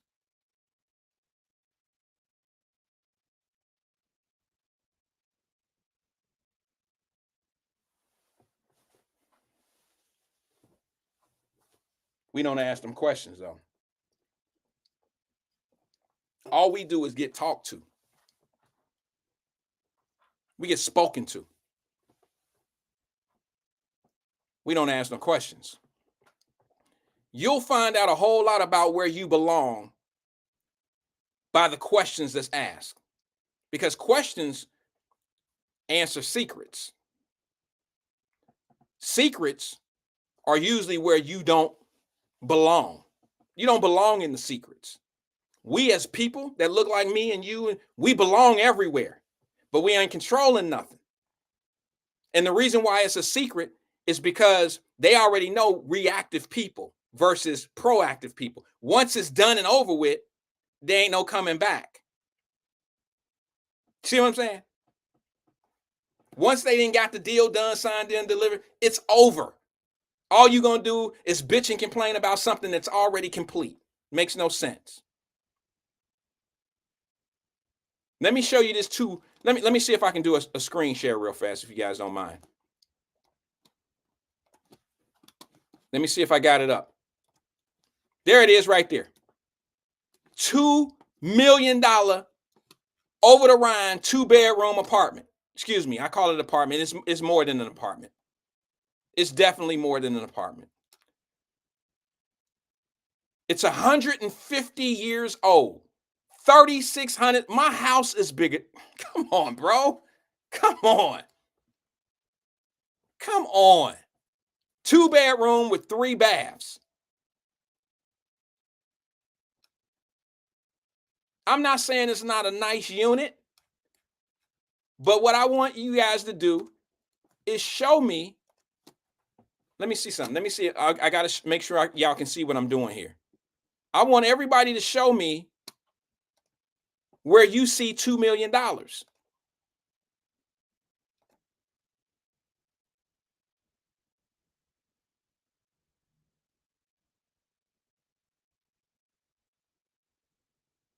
Okay, I'm going to show you the unit itself, okay?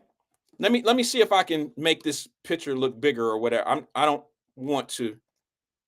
Let me see if I can make it look bigger. I'll do this. Maybe that. Let's do it like this. Okay, let's do it like that. And guys, for a moment, I'm going to take the comments down, okay? So you guys can get a clear, a better view. It's the gray unit right here. It's the gray unit. This one. 1826 Elm Street, right down the street from the shootings. There's quite a few pictures here. Let me just make sure that everybody's okay. Can you guys see me?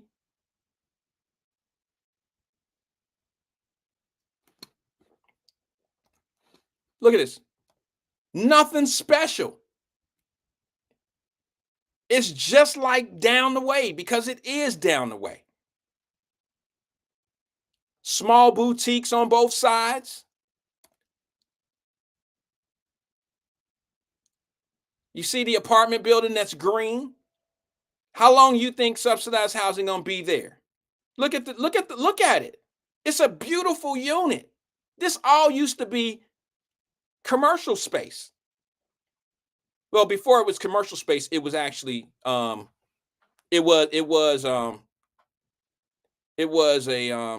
livable unit. Look at this.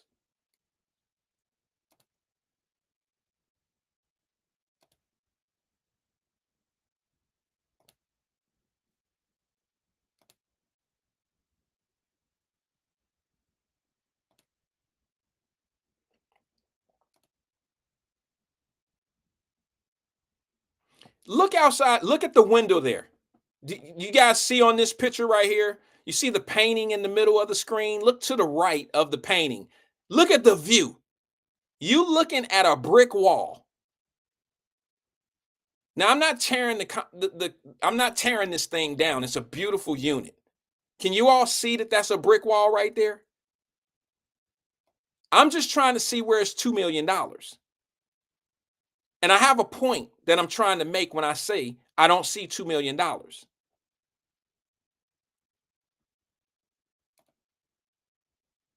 Has anybody captured 2 million yet? This is a nice unit. It looked really good.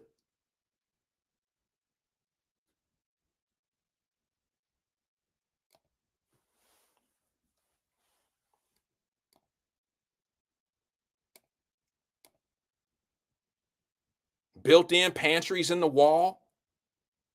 Small office overlooking downtown.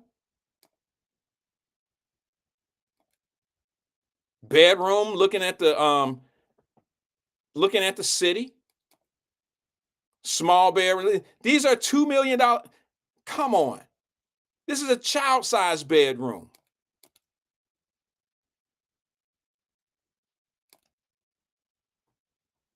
Nice. Nice bathroom. Looks great. It's an amazing unit. I'm going to go a little faster because there's a lot of pictures here. All right. I want you to see okay, downstairs. My gym is bigger than that. That's a downstairs gym. So I guess that's what they call it, a finished lower level. Looks nice. Look at that. Look how small it is, though.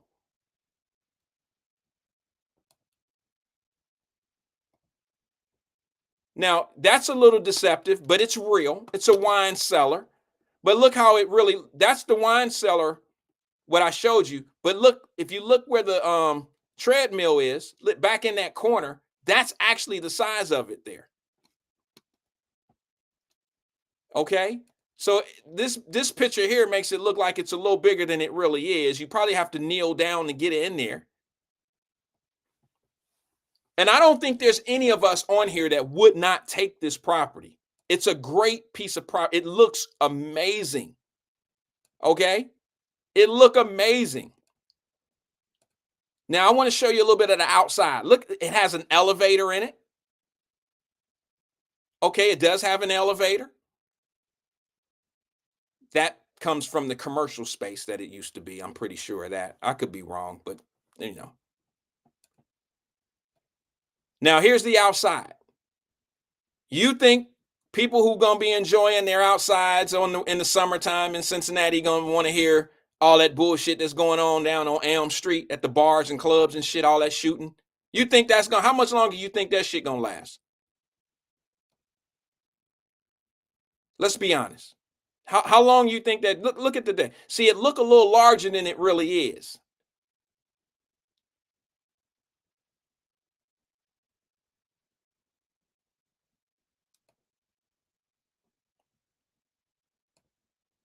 There's the layout there.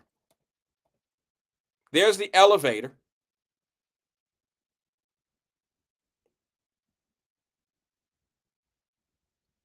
David Herring, I see you still here, bro, or you may have tapped back in.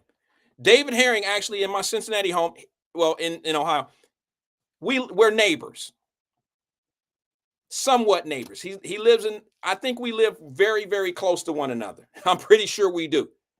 David Herring, we can get this same, this is not a $2 million house. This is not a $2 million piece of property. It's too small. Square footage is only 3,600 square feet. There's a city view.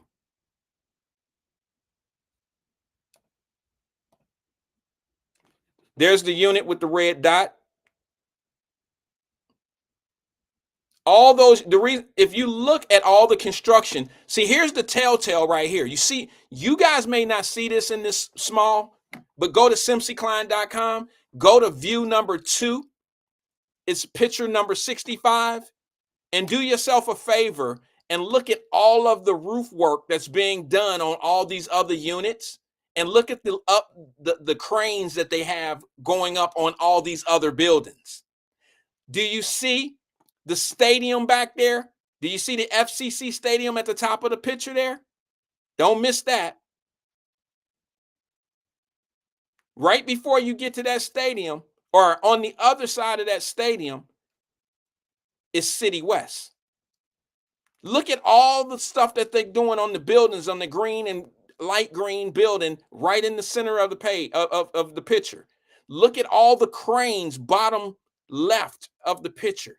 Look at the cranes all throughout the left side. You see Finley Market right there? You see how you can walk directly right over to Finley Market? You guys see that? This is a district now. This is not what it used to be. You see the crane to the left side and them fixing the unit, that 2-story, well, what is that, 4-story building right there to the left? If 2 million is selling right there in gray, how much do you think the other units are going to be? Those are the ones that are going to be 1.4. Small garage, 1-car garage. Get out of here.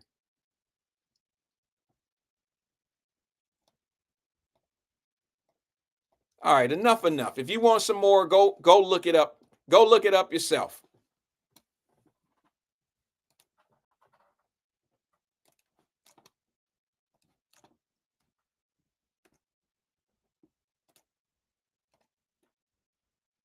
I'm not tripping. I'm not tripping.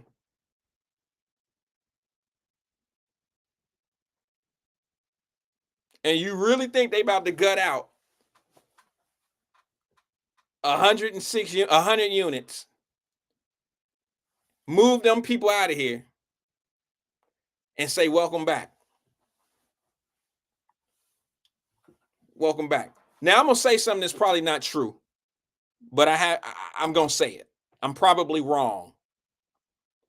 It wouldn't shock me if the people that they have on their list, now I might be wrong, but I want to say this just on record. And if I'm wrong, I'll come back and eat. The 100 people that they going to move out probably going to be people that they didn't have issues with.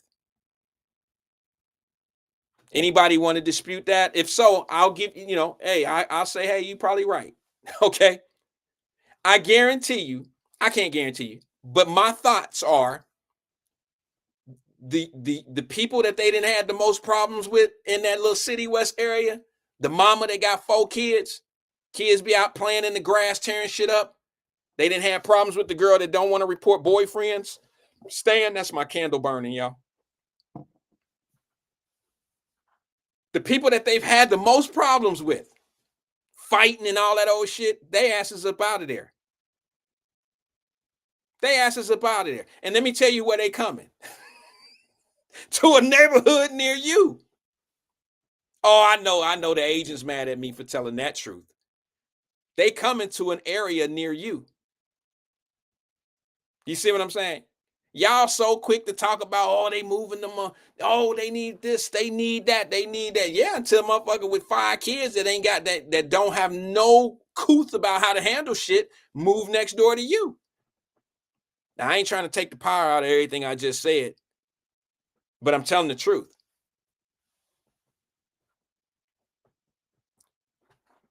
Right. Brenda Harris says, show me the affordable housing, please. Brenda Harris, think about this, sis. Think about this, sis. Who do you think is going to buy a $2 million house in an affordable housing market area? Fuck you think gonna do that? Would you? I wouldn't. I wouldn't spend $1 million. I wouldn't spend 300. I moved away from that shit. Yeah. I say it loud and proud. I moved out of the hood because I didn't want hood problems. I'll take suburb problems over hood problems. I'll let deer run through my motherfucking yard. I'll let I'll let cows and all piss all over the lake and all that old shit. I'll take all that over the shit that I had to deal with when I was a kid living in the hood. My problem is I think people missing the big picture here. I'll say it. Who living next to affordable housing and they spending 1.4 million? They spending $2 million for a 2-bedroom. Who doing that? Don't even say who. Just ask yourself, would you do that? You down? I'm not buying no property for 2 million, 1.4 million, 1.5 million, and they having shootings at the bar down the street. I'm not doing that. Why would I do that? And you think it's a coincidence that all of a sudden, wasn't 6 months ago there was no crime, wasn't crime down, and oh, it's all great. It's safe downtown. Who the fuck you think they selling that to? You? We know better. We got cousins that still live there. I can make a phone call, my call right now, and I can tell you, oh yeah, you know, Bird after Steve, man, that motherfucker, bro, if he catch him, you know, it's gonna be on, it's gonna be up. We know it's problems amongst them people that hang out, got all day to do a bunch of nothing and go out to the streets at nighttime. The craziest thing I heard in that conversation today on the radio, it's too many guns out here. You think? Look, there's more people in this country that properly seal and do the right shit with their guns. They follow the rules, they follow the laws. You sound dumb as fuck when you say it's too many guns out here. No, it's too many knuckleheads with guns. They would find a way to do what they're going to do. If you think if they didn't sell one gun in the city of Cincinnati, that a motherfucker that want a gun ain't going to have a gun, he'll go all the way to Milwaukee to get a gun. You know what you need to stop doing? Thinking that it's a gun problem, because guns don't shoot anybody.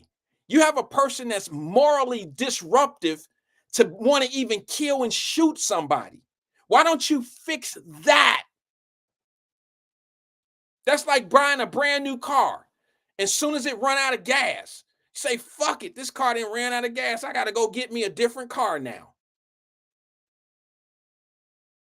Why don't you just put some gas in it? I'll tell you what, let me use a different analogy. Buy a brand new car, catch a flat, and now you talking about, I got to go get me a new car, man. I got a flat. Fix the fucking flat. That's all you got to do. Get rid of the people that want to shoot other people. Get rid of the people that cause the problems. It's not even that many of them. But you want everybody to suffer because of the few. That's the difference. We just think different when we talking about that type of shit. Explain to me why everybody should suffer. There was 2 shootings at a club downtown. Explain to me why everybody who went to that club that night and had a great time now have to pay for what somebody did who just didn't have any respect for anybody else. So instead of shutting down the bar, I would probably just get rid of that element that come in the bar. And then I heard another dumbass statement, and I'm going to call it what it is. It was dumb as hell. I don't understand why people just don't know how to act. I don't understand why the bars just don't kick those people.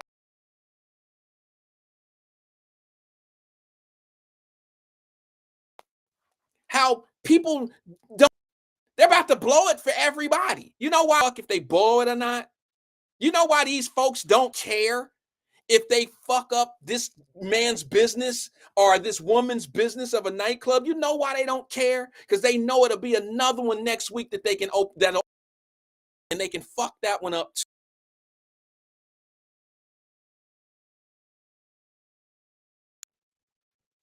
There's always a get it. So until you snip it, dip it, and send it away, you're gonna always have these problems. You trying to fix the wrong thing. You trying to fix everybody that's okay and leave the motherfucker alone that's causing all the problems. Well, we don't want to arrest ourselves out of the problem. That sounds dumb. Yes, you do. Why the fuck don't you want to arrest yourself out of the problem? That's why your 10% keeps getting the residuals that it gets. It keep coming back and back and back because you're not doing what you're supposed to be doing to the people that's causing the problems. Yes, you do. The fuck they got jails for? That's the purpose of a jail, to eliminate a person's freedoms because they violated other people's freedoms. Get their ass up out of here. Explain to me why that sounds so bad. The only people that don't want that shit to change are people who probably benefit from it being the way it is. I can't think of any other reason why you don't see it that way. Well, we can't arrest ourselves out of the problem. Yes, you can. There is a place for people that don't do shit right in this life. It's called the penitentiary. Explain to me why when somebody, and see, I'm not holding my tongue back no more. When I hear people say shit like, well, we can't arrest ourselves out of the problem. Yes, you can. Well, you got kids out here doing things. Well, treat them like they, accordingly to how they acting out here. Yeah, treat them the way they accordingly acting. You know, when those kids beat up that lady in Chicago, oh, don't let me get on that. I just got one thing to say about that. When them kids beat up that lady in Chicago, I came on the air and I said, shout out to Chicago for them parents and them people stepping up and saying this and this and that. And like most things, it ended up being some bullshit. The lady then did a live. She then went on the air and said some shit. Ain't nobody give me no car. Ain't nobody moved me out of the community. Ain't nobody did that. That's all bullshit. Them people was just talking like we always do. I'm sitting up here bigging up Chicago because they taking care of their very own. They didn't put the sister in a nice little spot, sent her to a new community. I wouldn't even say this unless I seen the video for myself. I'm not saying somebody told me this happened. I seen the video myself. That lady was like, ain't nobody give me this. Ain't nobody do that for me. Ain't nobody. They got some GoFundMes, but I ain't got none of that money. That shit ain't come to me because we always hustling one another. We always hustling one another. That's why we can't work together. That's why we can't come up with $4 million for City West. Because we got all these fast talkers. We got all the, what? Twin said the only thing she got was 37,000. I don't even know if she got that the way she was talking, Twin. The way she was talking on that live that she was on, bro, she didn't get the car that people was talking about. She didn't get the apartment that they was talking about. And that rapper didn't send it to LA like he was talking about, because we always perping and talking shit and using our own. We use our sisters' backs and we use our brothers' backs for our own come up every fucking time. And that's why you can't get 5 of us to rub $4 million together to go buy City West. That's why. Okay, Denise Davis. Did I say it right? Yeah, Denise Davis says Oprah gave her $1 million. Okay, that's Oprah. Maybe Oprah did, but Denise, you know that ain't nothing like what we was talking about the other day. And I think it's totally irresponsible. And I'm just gonna be honest. This ain't no hater shit. Come on, Oprah. You could do she don't need $1 million. Okay, she need enough to be able to relocate and do the things she need to do, and her kids' college is paid for. Okay, that's not quite $1 million. I'm not hating, but you can't just, maybe she set her up with $1 million trust. okay, and the kids. I would believe that. But to hand somebody $1 million for something like that, and you know, I don't think Oprah would do something like that. I'm not saying you're lying. I know that Oprah's been around. She's been rich a very long time, and she know how we are. And do y'all remember the sister that won like $200 million from the lottery? Remember that lady? And the preacher took her money and she ended up broke. People with money understand that people that don't understand how money really moves, the worst thing you can do is just give them some money. Okay? The worst thing you can give to somebody that don't know how money move is to just give them some money, because you're not really giving the money to that person. You had good intentions of giving that money to somebody, but there's somebody out there that's gonna fool her, take her up top. Okay, there's somebody that's going. Now, if Oprah set her up, that's great. Oprah could set her up, and I'm just saying in general, Oprah could set her up with a trust fund for them kids to go to college. She can set her up on an allowance to maybe get her rent and stuff paid, maybe buy her a unit or something like that. I could see that, but that don't sound like the Oprah that I know. I mean, I don't know her. You know what I'm saying? Like, I've never heard of Oprah doing shit like that. And to be honest with you, giving Oprah the benefit of the doubt, most people that can actually move like that and do shit like that for people, it's never known that they do it. The worst thing you can do is to help people in a community and the community know you did it, because now everybody's coming. Oh, Davis Denise said it's a joke. It's a rumor. All right. Okay. So now I don't feel as bad for saying what I said when I said that don't sound like Oprah. I was trying to give her the benefit of the doubt, sis, by saying maybe she set her up with a trust or something like that, for the children. So I get it now. Okay, I get it now. Oprah being from Chicago, I was thinking maybe she had some type of family ties. Maybe she knew the people. You know what I mean? It could easily be something that she felt like she needed to get into, but that ain't some normal shit that she affiliate herself with. That's why I thought it was a little off that she did it. So, and it coming from you, Davis Denise, I really took it to heart. I thought that it was something that you read or seen or knew for a fact. I seen the young lady on a recorded live, and I heard what she said. And she said she hadn't got a dime. People set up GoFundMe's. She hasn't seen a dime of that. She said, I don't have an apartment. Nobody gave me a car. Nobody moved me. Nobody did any of that. I don't know where any of that is. And the guy who's rocking with her was standing right behind her. And he's sitting there like, yeah, I don't know where this shit come with. What y'all talking about? Let me go to the phone lines, man. I got plenty more to say, but I'm gonna let y'all speak a little bit. Good afternoon, caller. This is Wyatt. Who am I speaking with? Hey, man, this is CK out of Cincinnati, Ohio, sir. Good afternoon, CK. What's on your mind today, brother? Yeah, like you were saying with the guns, like you said, we have to stop the celebration.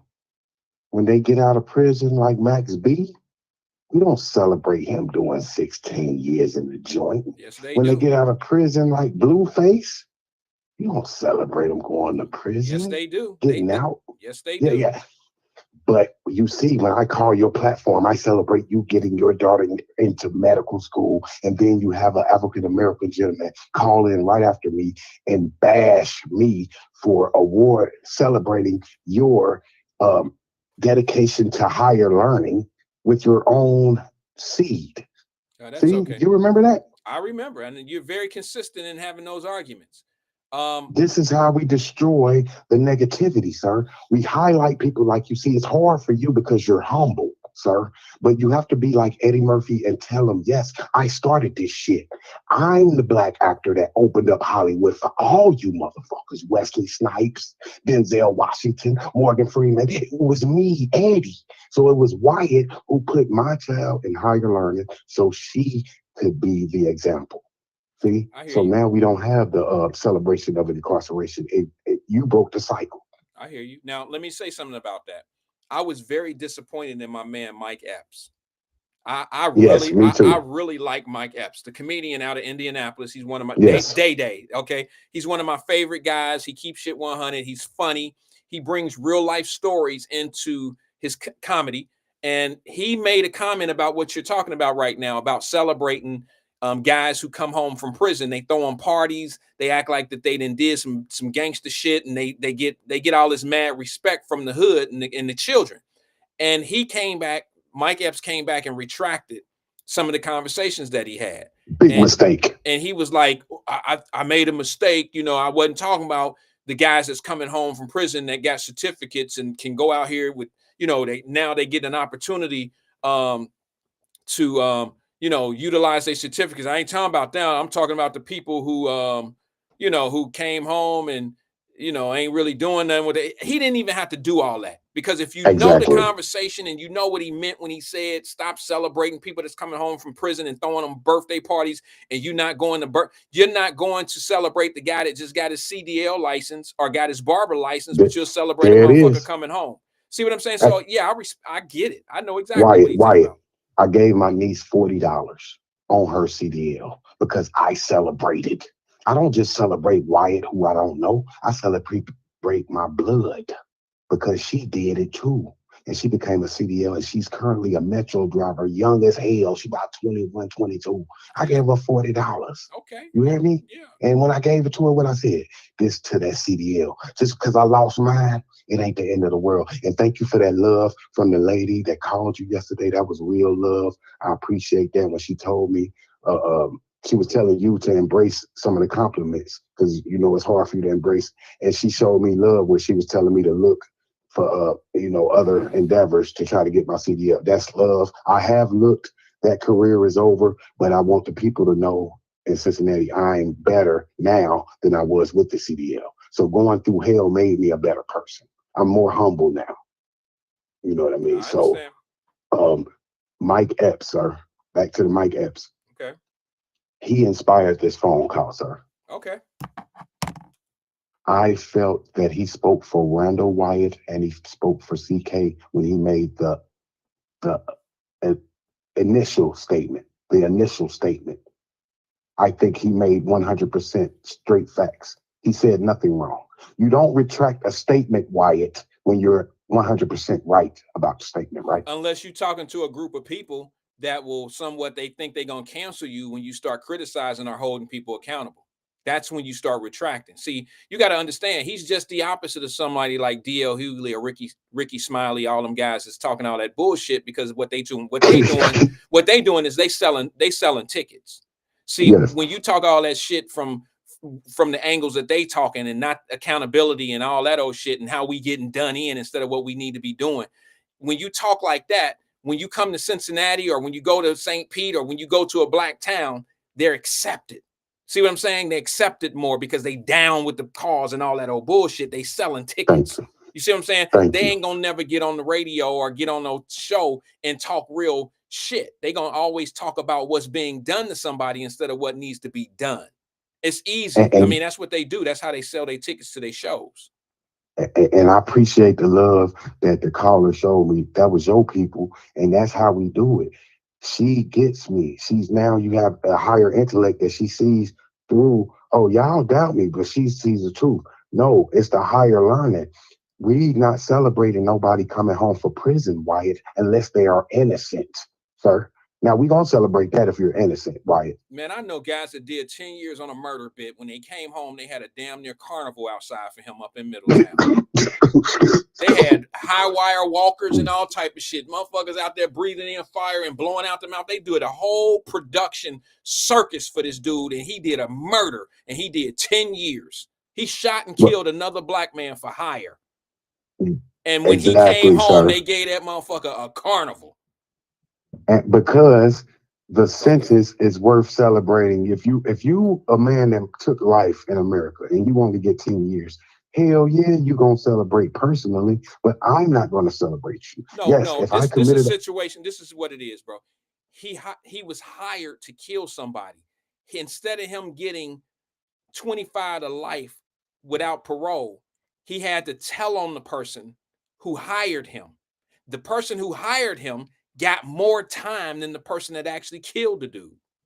I think that's correct. I think that's justice. I think you deserve more time for paying for the hit. No, them If they you should hire be. You know if you what? hire me to kill your wife, I think you should get more time than me Nope. actually killing your wife. Now, you know what? That's Okay, I respect your opinion on that, but if I you hire you to, disagree? yeah, yeah, if I hire you to Oh. kill my wife and you get caught and you tell on me, I think we should be cellmates for the rest of our life. We gonna be fighting like a wood, No, okay? We I'm just saying, bro. The person that paid I and got the you. person that pulled the trigger, they guilty of the same thing to me. Listen, sir, To I me, just that's want just you to me. understand we have no moral fibers. We're homicide murderers. So don't try to look for justice in this type of shit. Of course, I'm going to tell on you. You hired a murderer. If I can murder, I can snitch. That's what you got to get through your mind. That's why criminology is not the place to be. That's why me and you do legitimate things like work, Most murderers, labor. You know what I mean? you're absolutely right. Most murderers are snitches in that game. You're Exactly. Because absolutely I don't right. have no moral fiber. I don't even care about taking life. Of course, I don't mind They will. snitching. They That's easier than taking life. Yeah, they will absolutely snitch. I've seen it. Most people that have been hired to kill are snitches. Most If of you're a them. most criminals are snitches. It all depends on what type of crime it is. I'm There's saying what percentage of criminals, if you had to guess a percentage of all, what would you say is that? like I said, it all depends on what type of crime it is. You see what I'm Okay. saying? I think that people that steal are more Right. are less likely to snitch. I think people that commit high level felonies and people that and this is just from experience of me being in the criminal world. I just think that most people that face higher time have they're going to snitch before somebody that's only facing 6 months to a year, obviously. So I think that low level crimes have less snitches in it. It only makes sense. I mean, if I'm going to jail for 6 months to a year anyway, they're gonna max me out at a year. You see what I'm saying? For the crime that I committed, the max I can do is a year. What are you gonna do? Let me go? If I tell on somebody, it's gonna be tougher for me out here. If I tell on somebody, I can go do 6 months to a year. Most people that are in criminality, they understand that part of the game is going to jail. So, and remember this: it's three of us. It's three or four of us that committed this robbery homicide, right? Mhm. Listen, I am facing life without the possibility. The first person to rat is the one that gets the deal. Like the person that killed Extension, he snitched. He already out on the streets 5 years for homicide, and he Yeah. killed a famous rapper. That's how you do it. You be the first one to snitch. If because, like you said, you're facing life without the possibility. Being a snitch ain't shit compared to that. Right. I think Because that's snitching, hard. yeah, snitching comes with that type of lifestyle. But what I'll say to you is this: there's no winners in that situation because you did 10 years for something that you did, you ruined somebody's family. You went off and ruined your own life, and now you get home and you out here living in a world that you destroyed for somebody else. And it's usually a black dude shooting a black dude. This guy shot another black guy, killed him, messed his whole family up, left the kids childless or fatherless. And it was just it's a whole lot of bullshit. And then we think somebody's getting it light, um, because it's really a cycle. I mean, the system is set up that way. I mean, it really is. It's like a recycled. It's a recycle, and then we got music and all this other shit that glorifies the activity, and we wondering why we certain ways in this world, like why we behind and why people don't want us around and why, there's a reason why a lot of shit going on. It's a culture based, um, you know, the culture is it, and I'm not saying we all part of it because I'm not part of that culture. I'm not part of that lifestyle of listening Neither to, am I, sir. We right. we we So we, we, it's we, not we preach, necessarily, promote education, yeah. education So over this way. it's not necessarily black. It's just that particular culture. It's the reason why so many people are wondering, like, why are we seeing all these shootings go on these clubs in downtown Cincinnati? That's a cultural thing. But Somebody, the man on the radio asked today on the radio, because I was listening because of the City West project thing. So he asked a question, or he made a comment. I'm surprised he said this. He said, why is it so many shootings in the black clubs and there ain't no shootings in the white clubs? Because number okay, one, the white clubs, the white people don't list. Their culture is in the music that's being played in them clubs is turn up music. The music and the entertainment that we absorb is what leads out into our lifestyle. So the things that you listen to and that you rock with on a day-to-day basis is more likely going to be what seeks out of your soul when you out here in these streets. And But I want you listen. I need you to hear this clear. The most personally, the fear of homicide, that is the biggest fear, is the murderer of my own kind. You see what I'm saying? What do I look like spending the rest of my natural life in prison for killing Mr. Wyatt? That's dumb as hell. And then well, you know how much pain I caused. Now, like you said, I took you away from your family, then I took myself away. So then you have to day by day live with what you did. And I killed a black man. So that haunts you even more because that's the moral fiber I was born with, being born with the Malcolm X, the Martin Luther King, the Reverend Shuttlesworth. It's in my DNA.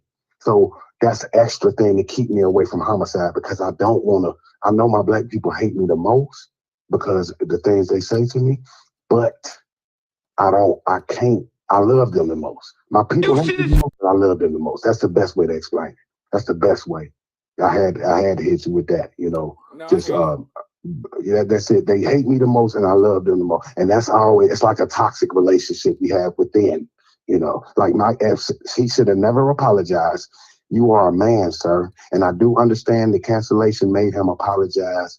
And I think that when you make true statements about this penitentiary, we have to stop it. We have to stop the violence. And I'm of the thought that if you make that statement, you stick with it until you die, because you said nothing wrong. If you said something wrong, I would call him out on it, sir.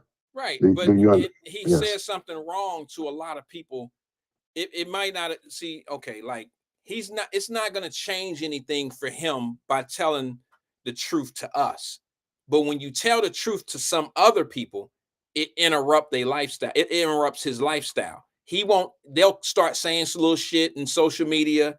He'll come off as being a coon or a Tom, or he hate black people, or he hate the community. Because you do realize there are people right now saying you can't arrest us out of this problem. I don't understand people. I understand why people say that, but it doesn't make any sense to me. If people are committing crimes, look at all the residual crimes that's going on right now. A man in Chicago violated his parole, his probation. He didn't violated all this shit, had all this contact with the courts, and he then went and set a little girl on fire on the subway. That's a dude that has no business on the street. Did she survive? She's in intensive care in the hospital. Wow, He didn't set a little girl on fire on the subway.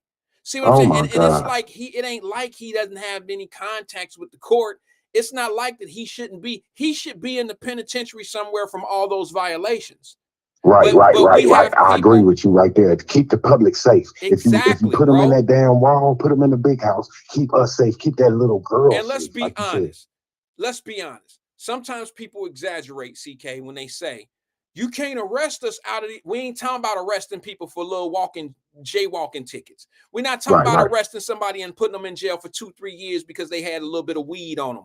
We're not talking about those people. Stop making it violent. We talking about violence. We talking about people that's out here doing some crazy shit. That Justin Sharp is from Chicago, so he know exactly what I'm talking about. They said he'd been arrested 72 times. If I know anybody, listen. Yeah, hold on. Hey, God damn. Anybody that's been arrested 72 times, bro. That's a world record, ain't it? He in the Hall of Fame, Guinness Book of Records. To be honest with you, I thought it was more than that. I thought it was 84. But I'm going by no, I'm being honest. I didn't want to say that because I don't know for sure, but I had heard that he had been arrested 84 times. Hey, and all I'm saying is, but if you got arrested that many times, you need to keep getting arrested. Like you said, that's just a way of life for you. No, right? That means you have total disregard for society. No, for real, bro.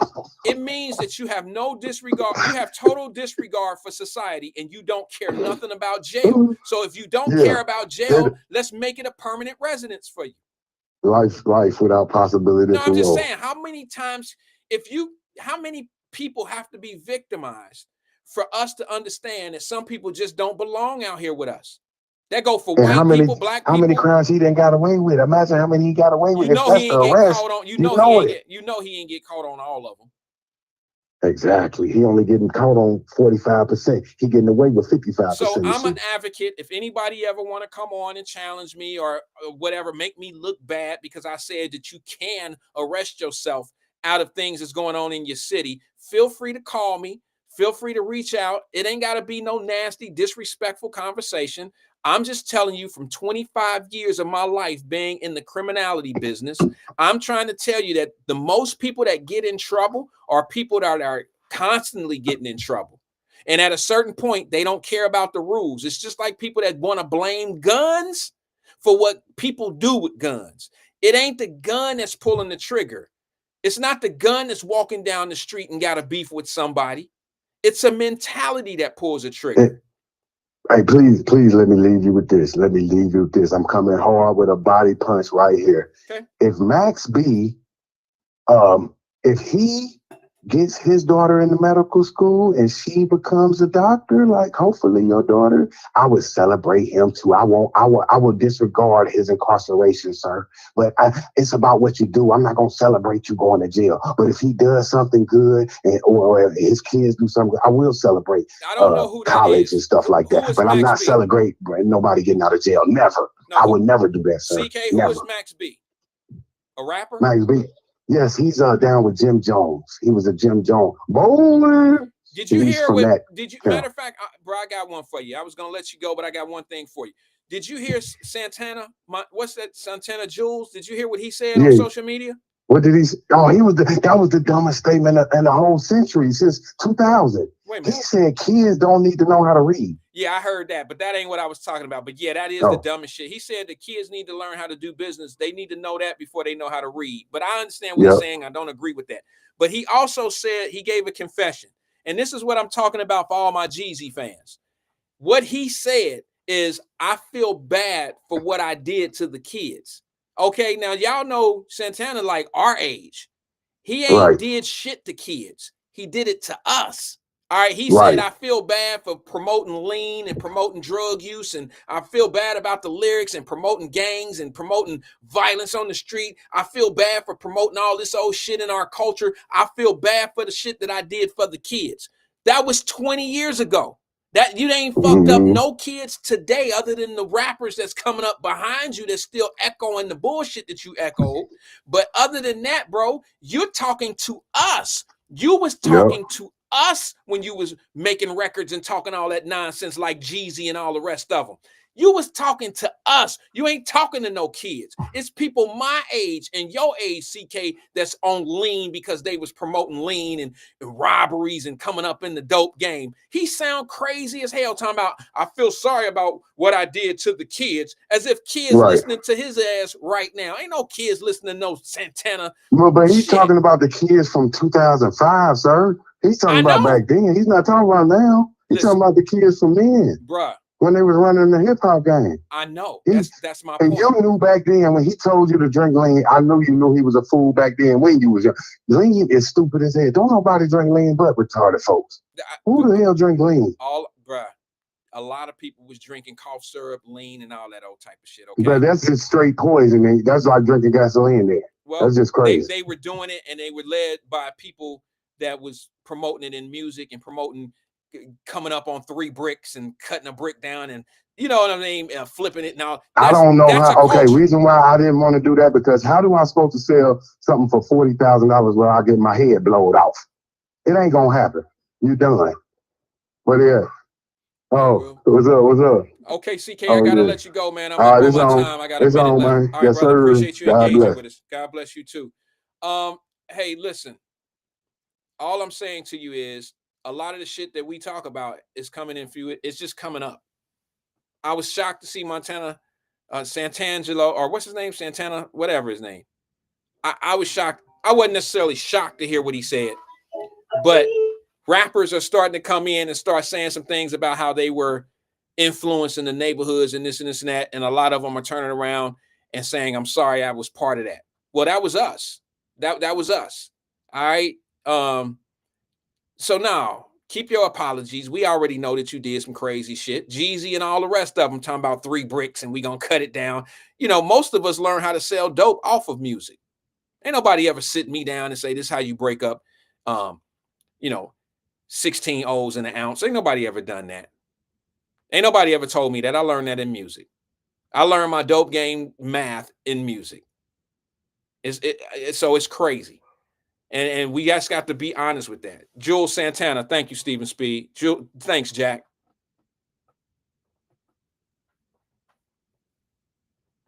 And you know, it's crazy because whether you sold drugs or not, if you're part of the promotion of it, you're a drug dealer. You might not, you're a drug dealer by not even touching the drugs. Imagine educating kids on how to break down a brick, and you ain't never broke down a brick in your life, but yet you just taught a kid in Texas how to break down a brick because cocaine is fairly accessible in Texas. All right. You can get cocaine in Texas cheaper than you can up in the Midwest. Okay, so that being said, now you educating somebody how to do criminality, you just as responsible or just as guilty as they are for the things that they do. You might not say go out and get it, go out and do this, but if you're glorifying it and making it look special and making it look like a part of life that's special, you're just as guilty. You're part of promotion. You know, if they find out that Pepsi kills people, if the average age of people dying who drink Coke or Pepsi die at the age of 45, and it's a cancer-driven, and this is just me making it up, using this as an example for argument's sake. If you're part of the marketing team and never drunk a Pepsi in your life, but you work for Pepsi, and part of your job every day when you clock in is to promote your product of Pepsi to the world as being the best soft drink in the world, it tastes better than everything, and you're part of the marketing team, and you go out and get Magic Johnson, and he's your spokesperson. If you're part of the whole marketing situation, you're part of the problem that caused all that cancer. You promoted it. So now I don't have no love for them cats. This is the last call of the day. I got to go. I should have been out of here at 4 o'clock. Last call of the day. Good afternoon, caller. This is Wyatt. Who am I speaking with? It's your boy. Twin, what's good with you, bro? How you feeling? I'm all right, man. Just woke up. I'm sad, man. My number failed, man. My mama beat at 8:30. 8:30? I was playing it. Did you play it? I was playing it, didn't play it and everything today. Man, how you let that? And I'm sorry, man. If that's part of your get game, it tonight. Okay, all right. Well, what's on your mind today, Twin? Yeah, man. Yeah, they was pump faking the whole story. And then, matter of fact, let me remix this. Wait a minute. Don't take off yet. We know you on the runway. Don't take off yet. I need to know what you're talking about. Hey, hold on. I was going back to. I was about to say, how you know about bricks and all that? Sound like you broke something down when you said Texas cheaper than the Midwest. No, So how you know? They're closer to the border, which is true. It's true. It's closer to the border. That's the only reason why I know. Yeah, it's true. Hey, you get it cheap down there in Texas, but when it comes to Midwest, hey, they jacking them prices up. Yeah. But yeah, it was true about that. I can't say that. I never broke a brick down, but I was close enough, Wyatt. I ain't gonna lie. Close enough. Right. Hey, Wyatt. Yeah, man. That pump faking and all that. I heard they raised $37,000 for the girl that got jumped in Chicago. Yeah, she said. Now, do I believe Oprah donated the $1 million? No, I don't believe it. Because you know why? You can remember about 30-some years ago, maybe 40. Well, I'll say 30. She did a story out of Kankakee, but it's a country part town of Hopkins Park, Illinois. Man, you would think that's straight slave type, man, crazy town, man. And she did a story about running water and how the black folks getting treated there. Yeah. You talking about in Africa? In Africa or here in America? No, in America. Okay. It's called Hopkins Park, Illinois. It's on a back end of Kankakee, Illinois. So you go to Kankakee, Illinois, going up 57, go through Kankakee, and it's like in a country park. Okay. And everything. So she did a story about that, how running water and everything they have like running water, and it was crazy how they was living out there. Okay. I'm like, she did that story. She ain't never donated to that community. Cause I asked my brother girl, and I'm like, cause she from there. She from Chicago, but she grew up in that little country park. I said, Oprah did that story. Did she ever donate to y'all community or whatever? She's like, hell no. She pump faked the whole people like she was gonna get money and all that, but she can give all them cars away, Yeah, but she didn't do nothing for her. I said, that's what I I thought. lost respect for Oprah a little while ago. I like Oprah before this had happened. Oprah doesn't strike me as somebody that understands poverty and things for real, because she got rich she wasn't rich working as a newscaster, but she made pretty good money for somebody like, for that job. But she became rich at an early age. And and I'm not mad about that. It's just people, they don't have the same understanding about things when certain things happen quickly for them. And she's been very lucky. But now let me explain one thing that I found. What I didn't like about Oprah, there's two things. One was a long time ago, and then one was recently. The one thing that I didn't like that she did a long time ago was she hollered discrimination because of how they were treating her over in England, because she Yeah, was shopping for a bag. She was shopping out in England, and yeah, they told her yeah. they didn't think, she said they didn't think I could afford anything in here and blah blah blah. They don't know who I am and blah blah blah. So she hollered racism in England and then tried to carry Mm-hmm. that shit back to America and stand on it. And I'm like, Mm-hmm. keep your rich ass over in England. I don't want to hear that poverty. They looking at us. I don't want to hear that shit. You know what I'm saying? That's bullshit. You're not even Yeah. telling me the whole story. That's one thing. The other thing that I didn't like about Oprah was the Monique situation. I think Monique has told the most truth about Oprah that most people can't stand and don't want to believe. And I think Oprah has blackballed people of color. I think Oprah, and I don't want to be bad on Oprah, but I'm just being honest. You preaching though. I think that Oprah did some things to the black cast of The Color Purple. I think once it Mm-hmm. became public how those black actresses, were treated, and she claimed that she didn't know that it was being done, when in fact you own the production company, so you know the budget. There's certain things that don't make sense. When the money don't add up right, then the Yeah, stories have to match that. And if the yeah, stories don't match, you know what I'm saying? When the stories yeah. don't match certain things, then I think that there's some people blowing some bullshit. You can't tell me that she did The Color Purple, her production company did it, and she didn't look at the budget sheet and know that there wasn't trailers for everybody. They had to share trailers. There was a lot of things that I know she probably recommended in cutting the budget. And then when it went public, twin, now everybody they looking at her, and now she want to make it right. Well, don't make it right once it go public. It should have been right out the gate. That was what you call it doing too, Steven Spielberg, right? He was a producer there too, right? I don't know. I believe he was the producer of that Color Purple stuff. Maybe I don't watch it no way, but the it's sorry to remix, the me. second one, the remix one.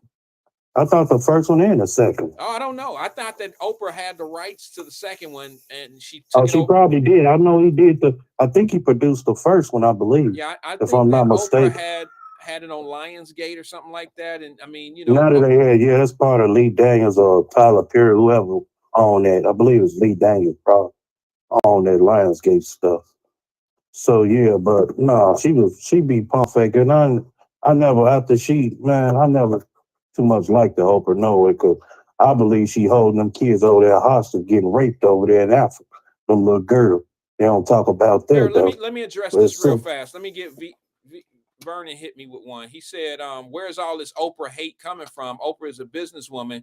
She doesn't have to treat people like they're her children just because they're black. Business is business. I agree with the business is business, but don't be one of those that holler about equal rights for black people, and then you're not one of us that's hiring us at equal rate, at equal pay, and paying more. The only one, and Vernon, I understand where you're coming from. Business is business, and you shouldn't do things more for people just because they black. I get it. But don't be one of those out here talking about equal pay for black women and this and this and that, and you treating them just like the industry has been treating them. That's not fair. That's the shit that Monique is talking get on there about. and pump fake talking about you for the people and all that. Well, show us you for the people. Besides giving out a damn car. Go build one of them. Go build some of that shit you doing over there in Africa. Go down there, you gentrification and all that. Go build some of them apartments for the affordable people, low income people. Man, go on with that. Let me say this, twin. You may not like this, okay? And I just have to be 100. I have to be real. I'm with Vernon in a certain way, at a certain extent. I'm a business is business type of guy. But now let me explain something to you. I never tell people how to spend their money. All right. If Oprah don't want to do right, that's on Oprah. If Oprah want to do more, that's on Oprah. My thing is what I'll never do is tell a millionaire, or in this case, a billionaire, how to spend their money and what they should be doing. I will never do that. Now, I might make some suggestions like Black people need to buy, we need to, as a business, as collectively, we need to go buy City West. I might say that, but I'm never gonna point one. I could point 4 businessmen out in Cincinnati right now and say their name and say that we should be able to put $4 million together. But see, that would be wrong of me to try to spend those guys' money like that.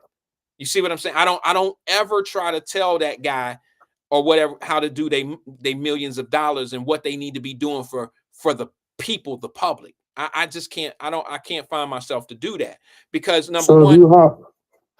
if you hollering you for the people and all that, them are people and all that, and I ride or die and stuff, don't pump fake the community like that. That's where I agree with you. I don't like the fact that Oprah was saying things not directly but indirectly. She was saying things about Black actresses need to have equal pay, Black people this, Black people that, but then you're part of the same abusive industry and didn't pay. The only guy, and I'll say this because I respect him on his business hand, the only guy that's ever done more for Black people in that industry of acting and the entertainment game has been Tyler Perry.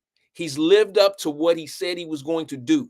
He started a studio. He has Cicely Tyson Avenue, Will Smith Building.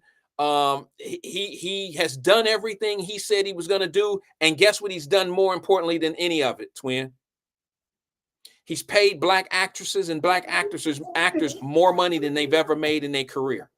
And I couldn't see, and I shouldn't be saying, I'm not ever going to say he should be paying them more than they've ever made. I would never say that. But it has to be in him for that to happen anyway. Me saying it ain't gonna make him do it. But the fact that he gave people, Taraji P and some other actresses more money than they've ever made in their career says a lot about him. It says a lot about him, and I respect it. I respected him before I found out he was paying the actors and actresses more than they've ever made in their life. I respected him by the business move that he made by instead of going to Hollywood, building his own Hollywood. That's how I see life. Yeah. Hey Wyatt, I was man, you ain't never learned. I was down there on Elm Street, right? Where get my daughter a death certificate and everything. Well, birth certificate was you gotta sign over to the funeral and all that crazy stuff. So anyway, I was down there and this girl stay right there, I know. Man, I looked up there in them apartments, why? Because them buildings been like abandoned, but they rehab. I guess 3 CD or who the Port Authority bought. Man, I looked up there, I said, who stay up there? That's the ceiling. Man, I thought it was somebody else stay up there the way I was looking up. Oh man. I swear to God, why I'm right there on Elm. So I'm like, I say that's a flower shop. So you go in there, but it's a flower shop or whatever, coffee shop right there. And I'm like, where you stay? Because I was dropping some food out after I left the building, the public aid, whatever that building is. So I said, where you stay? I'm right here. So I cut through the gangway and then go in. I'm like, so I'm in there. I'm like, this is nice. And I'm like, somebody stay up there saying that's the ceiling. I said, oh. And I'm looking up. Wow, man, it's a nice apartment. I can't say that, White. Those are nice apartment but what you just showed, 1.2 million, whatever, 2, man, that ain't even worth it, White. It's $2 million. What is 2 million, whatever it is? And I hate to say it, man, they working on them buildings heavy right there on Elm Street. Yes, and Vine too. When I went over there by Vine Street up from the Shell, I'm like, damn, because I'm not deliver to the homeless over there in Vine. So now let me ask you something. What's the likelihood of them opening up affordable housing in an area that they're building $2 million 2 bedrooms? Somebody that make, I don't know, $1 million a year or something. I don't know somebody who can. No, I said, what's the likelihood that they're going to put affordable housing in an area that they're building $2 million homes? I believe it's for them people, man. They're gentrification. Most likely it's for the people, I think it's for themselves. Okay, It ain't for us, I hear to you. be honest. I mean, it's for us if you can afford it, but me, I wouldn't even do it. I wouldn't even live down there. See, people don't realize, man, this 20 years, this should have been done 20, 30 years ago, like they did in Chicago. They was pissed, Wyatt, when they tore down the low ends and the headquarters and all that, 35th Street, 39th and stuff. I remember you probably went through there when the projects was still up in Chicago. Mhm. Cabrini Greens and Oddity Wheels and all that. Yep. When they tore those down, I was pissed because, I used to run through there. And I'm like, man, what the hell going on? And Mayor Day was the mayor, and they knocked them down. Wyatt. People was out there, Elk Grove Village, O'Hare, Rosemont, moved them white folks back to downtown towards the Bear Stadium and all that, knocked the projects down, moved the people out there to Dalton and Calumet City, where it was uppity people out there. Now you got these people like that jump that girl out there now. Moved them from the low end all the way out there to Calumet and all that. Same thing happened in Cincinnati, twin.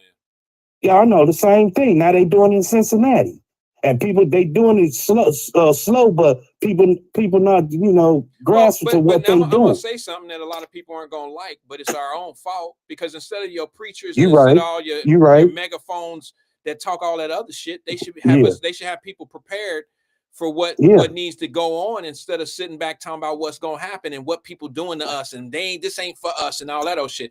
If you live a life thinking something ain't for you, you should be talking about what is mine. What do we do? How do we prepare ourselves for what we have the ability to obtain? Instead, these regular gatekeepers that y'all listen to every day never inform you of what you need to know before it happens. They just usually tell you what's going to happen. They bitch and complain and talk the same old shit over and over and over again, and they never prepare you for anything that's already didn't happen. The shit that's going on in downtown and the relocation of people, that shit's been in the mix for 5-10 years, okay? And now you want to come in once it's time to sell and start bitching and complaining about relocation and people being displaced. The plan has been in the laboratory for years. And now they want to start talking about shit. See, they'll rather sit back and talk about Trump and all this old shit and funds being cut, all this old shit, instead of telling somebody about what we need to know for tomorrow. Yeah. I mean, it's you remember years ago, fam? You remember years ago, sorry to cut you off. You remember years ago when they said they was going to cut off Stanley Road? I don't know if you can recall, because I remember. Yeah. It's been about before COVID, I believe. They said, where we go now and all that. You ain't hearing no more stories about it. But why they sneaking up on them, man? And I told, early part of this year on the radio, so I said, give them about 3 to 5 years, that building coming down. They go do it just like they did in Chicago. Turn these to condos, or they go tear them all the way down to the ground, build some townhouses or something for them affordable house people, and then build a grocery store next to it somewhere around that community. I say, man, they about to turn downtown up, man. People don't realize that. Why, when I was selling dope, man, things that I know now, I should have been rich, man. I should have flooded the gates and took flight when I hit a chance. The things I know now today. All that money, showboating and all that, finesse, all that crazy stuff, man, what I was doing, I could have been had about 50 damn properties right about now. But no, I was stupid enough out there in them streets acting a donkey, man. Well, you were only doing what was taught to you and what you were allowed to do. The easiest way to do things is the way that, what you were doing. Nobody ever probably told you, I know how. But why they ain't never throw no party to me when I got out the joint though. Only thing I heard was twin. What do you did get and stuff? I know you on and all that. Fresh out the joint, man. You got to see everybody and all that. And ain't nobody threw no party. Only thing else, hey man, go to pack. Hey, we got to put you back on. Oh, no, I don't want that. I got you, twin. No, twin, I got it. I can't get to the dope game today. I can't. But no, I'm saying you said so early, but no, man. But I was seeing that what you had showed that picture earlier from Elm Street. I'm like, dang, man, that's crazy. Yeah, I wouldn't even live there, man. But to each his own. But it's just sad why that you got a community, a black man and stuff. He say he for you and all that. The West End community count, and he can't put you on game like, hey, this is what they doing, man. They doing this. They doing us this to I like, man, that ain't right. That's why I don't, trust people, man. Our own do us in, man. Don't put us on game or none on information. And you got them young elders out there like, where we go now? They on the fixed income down there, Stanley Road around the West End. But only thing they looking at where we go now. I don't know, but we got a Section 8 voucher for you or something like we'll move you out in the suburbs or something. I don't want to move to the suburbs. I've been here 30, 40 years. Right. We don't care. Here's your voucher. Well, bro, it's crazy, man. But you say you fuzz, man. Well, and that's why I be screaming about him. I gotta carry on hard, but people you don't know what you talking about, man. Whatever. Twin, there's a couple different ways that you can look at situations. You can look at a problem solve way of solving problems and situations, or you can think that you are the problem. I mean, a lot of people don't really look at it that way. Let me start over a little bit because I was thinking about something that you said. Here's what I want a lot of people to understand. Like, I'm gonna let you go and I'm gonna keep listening. Okay, all right, bro. I appreciate you engaging. Explain. Okay. Yeah, I appreciate you engaging with us. Be safe, man. All right, you too, bro. Have a great Thanksgiving, twin.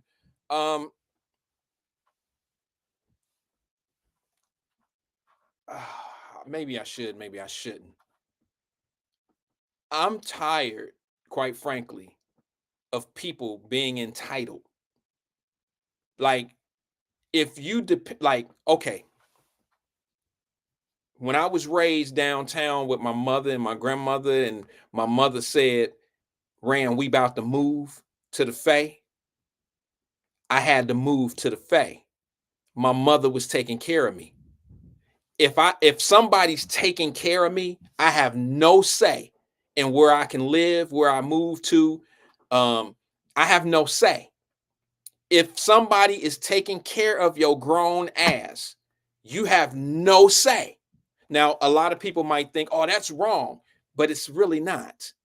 If I'm taking care of you, how dare you tell me you getting me this I don't want no 2-bedroom.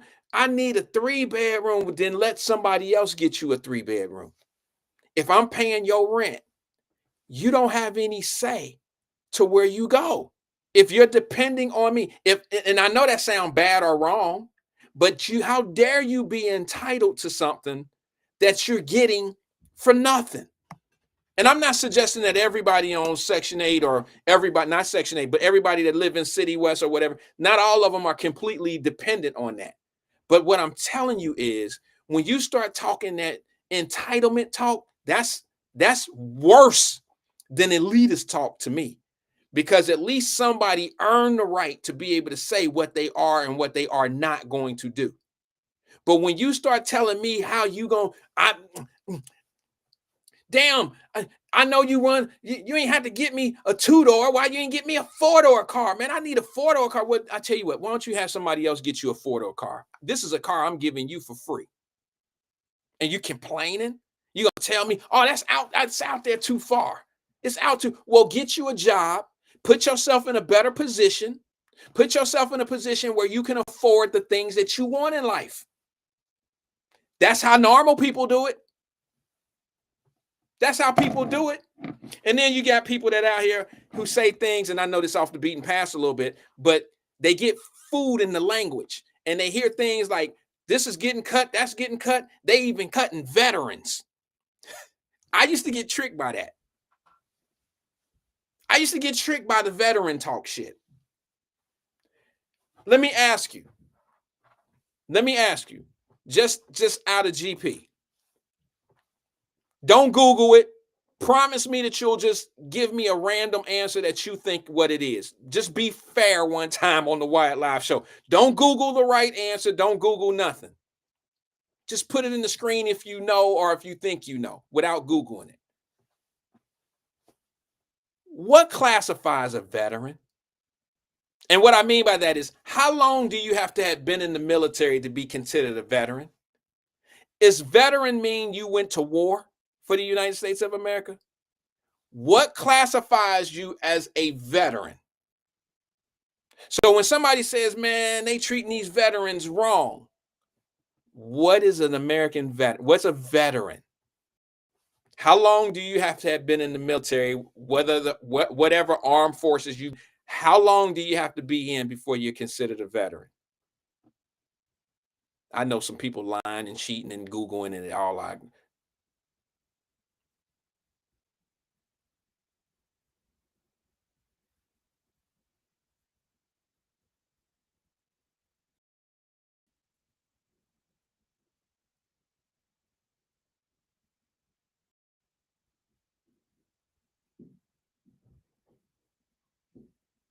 Some people believe that veteran, now it might not be those that know the true answer.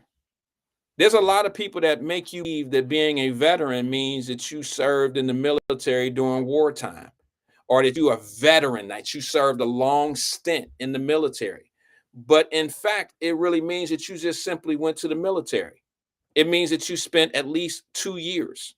And I think the minimum time is 2 years. I think. I don't know. It all depends on what armed service you're in. So if you spent any amount of time in the military and you got a dishonorable discharge, or you left on good terms, or whatever you want to call it, that's considered a veteran.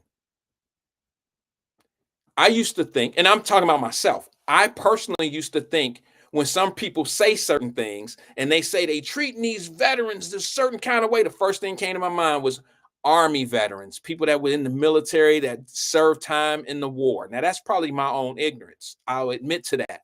But that's where my mind was. My mind was these guys are getting treated like this, and they went and did military time, and they served the country and went to war, and they being treated like this and this and this and that. I think there's a big difference between somebody that went to Vietnam and somebody that just went to the military for 2 years. Now, y'all can get mad at me want to. I lived around a bunch of people that was in the military, and I know what they do. All right. That don't mean everybody. Look, everybody didn't go to the military to be serving their country. They went to the military to get that college money. All right. Don't get me all mixed up into believing. And then when it was time for them to go to Iraq or go to Chirac or go to not Chirac, excuse me, go to Iraq or go to one of these sand desert wars, they want to jump out of the war. You know what they say? I didn't sign up to go to the military to be in no damn wars. I'm here to get my college tuition paid for. That's not me shitting on the military or the kids, the people that went. It's just the reality. I used to think that going to the military, being in the military and being considered a veteran was someone that served a long stint in the military. And I guess it might just be because when you say a veteran means some type. For me, the definition of a vet, and I know what the dictionary version is someone that spent an extended time doing something. Okay, that means a veteran, all right? Like a veteran in baseball. You can't call a person that had one contract in Major League Baseball a veteran. You wouldn't call a person that played one contract in the NFL a veteran. You see what I'm saying? So that's how I was saying it. So like, if I come out of college and I go play in the NFL and I play for 2 teams in 3 years, they're never going to consider me a veteran of the NFL. All right. You never hear that. So that's probably where I was lost in that. But my perception, my interpretation of a veteran from the military was somebody that served a long stint. And y'all got to understand, I have the utmost respect for people in the military. I just never considered all of them veterans. That's my own ignorance. Because I always believe, and I'm talking about those that spent a lot of time in the military. That's what I always thought. I don't have a point. If you don't like my point, or if you don't get what I'm talking about, then just go somewhere else. But I've always had the utmost respect for veterans because of the way they served the country and the things that they've done. But I'm talking about them long-term ones. I come from an era where people went to school. They went to the military just to get the schooling. They had no intentions. They had no intentions of going to a war. If they were called on, they'd drop out. I remember a dude named Steve that went to Withrow. I had never in my life seen somebody sign up for all. He went to jail for this. I don't know if any of y'all know Steve I don't even know Steve's his last name. Steve went to Withrow with us. Steve signed up for the Army, the Navy. He signed up for the Army, the Marines, and he tried to get in the Air Force all at the same time. And I believe he got in trouble. I think he went to jail for that because he had signed up for the Army and the Marines at the same time. And then he went AWOL. I was like, this, but you know, he wasn't all the way there. He was Steve, that's Steve dude. He wasn't all the way there. I know y'all remember Steve, Crazy Steve at Withrow. I know some of y'all remember that. He was crazy. But yeah, my perception of what a veteran is was someone that did a long stint in the military. Is that his name, Lamont? Steve Gentry? Because that sort of sound like it. Steve Gentry, kind of tall, used to hoop. He didn't play for Withrow. Are you my receipt there? Did Steve Gentry, didn't he sign up for like 3 branches of the government or of the military all at the same time? And then he got in trouble? Uh-oh, hold on. That's my daughter.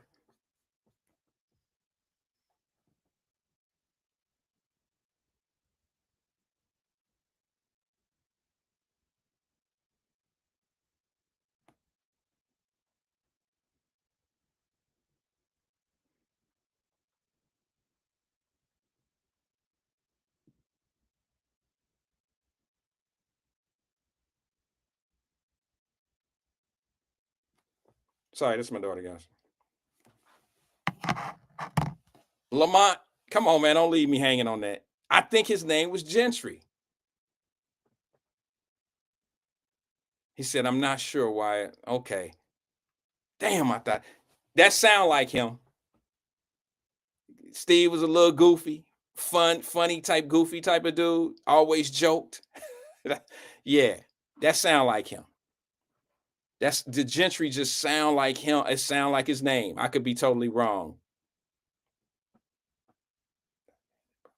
No, twin. I don't know nothing about no Steve, light-skinned, left-handed brother. No, not that I know of. You don't know nothing about Withrow anyway, bro. Hey, look, I really gotta go. It's 4:30. My 4 o'clock was tapped out. I didn't have to take that, and I stayed a little bit longer than I normally do. Shaba said, I failed them military tests on purpose, thanks to Public Enemy. See how music teach? See how music teach?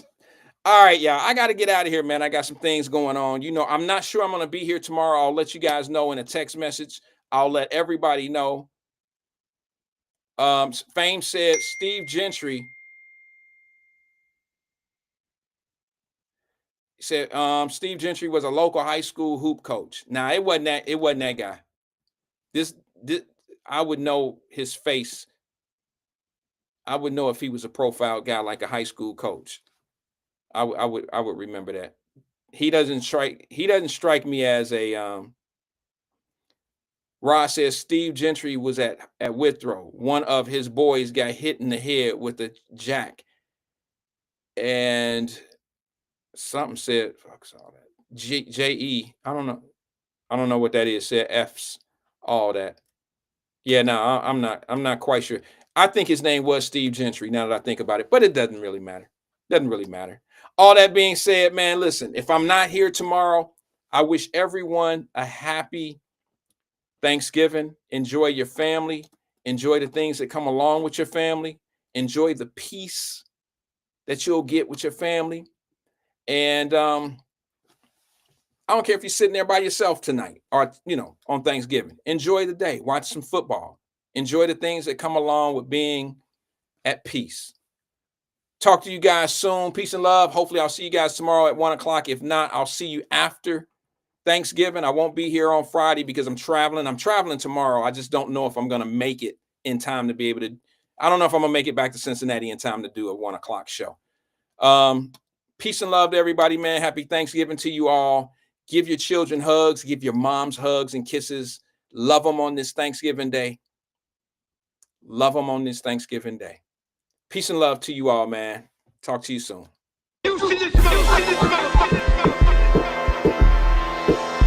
Blessings, I see elephant tusks on the bow of a sailing lady, docked on the Ivory Coast. Mercedes in a row, winding down the road. I hope my black skin don't dirt this white tuxedo before the bus got sure. And if so, well fuck it, because this water drown my family. This water makes my blood. This water tells my story. This water knows it all. Go ahead and spill some champagne in the water.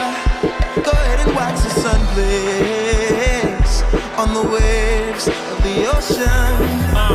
Dope boy still smelling like cocaine. White boat, white road, can he be more cleaner? The oil you spill that BP ain't clean up. I'm anti-Santa Maria. Only Christopher we acknowledge is Wallace. I don't even like Washingtons in my pocket. Black card go hard when I'm shopping. Boat docked in front of her man's picking cotton. Silken fleeces, lay on my Jesus. Oh my God, I hope y'all don't get seasick. See me in shit you never saw. If it wasn't for these pictures, they wouldn't see me at all. Whole world's in awe. I crash through glass ceilings, I break through closed doors. I'm on the ocean, I'm in heaven. Yachting, Ocean 11. Elephant tusk on the bow of a sailing lady, docked on the Ivory Coast. Mercedes in a row, winding down the road. I hope my black skin don't dirt this white tuxedo before the bus got sure. And if so, well fuck it, because this water drown my family. This water makes my blood. This water tells my story. This water knows it all. Go ahead and spill some champagne in the water. Go ahead and watch the sun blaze on the waves of the ocean. Me and Tatas like Pablo and Papa, winding dirt roads on mopeds, spilling opus. Welcome to the magnum opus, the Magna Carta, the best-selling author decoded. Yeah, on a holiday playing strange fruit. I'ma make it to a Billy, I can't take the same route. Swoosh, that's the sound of the border. Swoosh, and that's the sound of a baller. Muhammad Hovey, my back against the rope. The black made back, I'm back inside the boat. Shepherd Ferry, they finally gave me some hope. Can't believe they got a nigga to vote. Democrat, nope, I so dope. The troubled waters had to learn how to float. On the ocean, I'm in heaven. Yacht, Ocean 11. Elephant tusk on the bow of a sailing lady, docked on the Ivory Coast.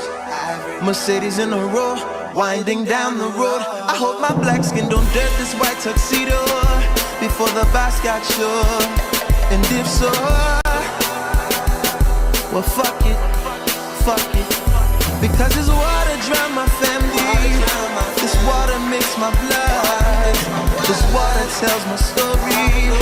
This water knows it all. Go ahead and spill some champagne in the water. Go ahead and watch the sun blaze on the waves of the ocean.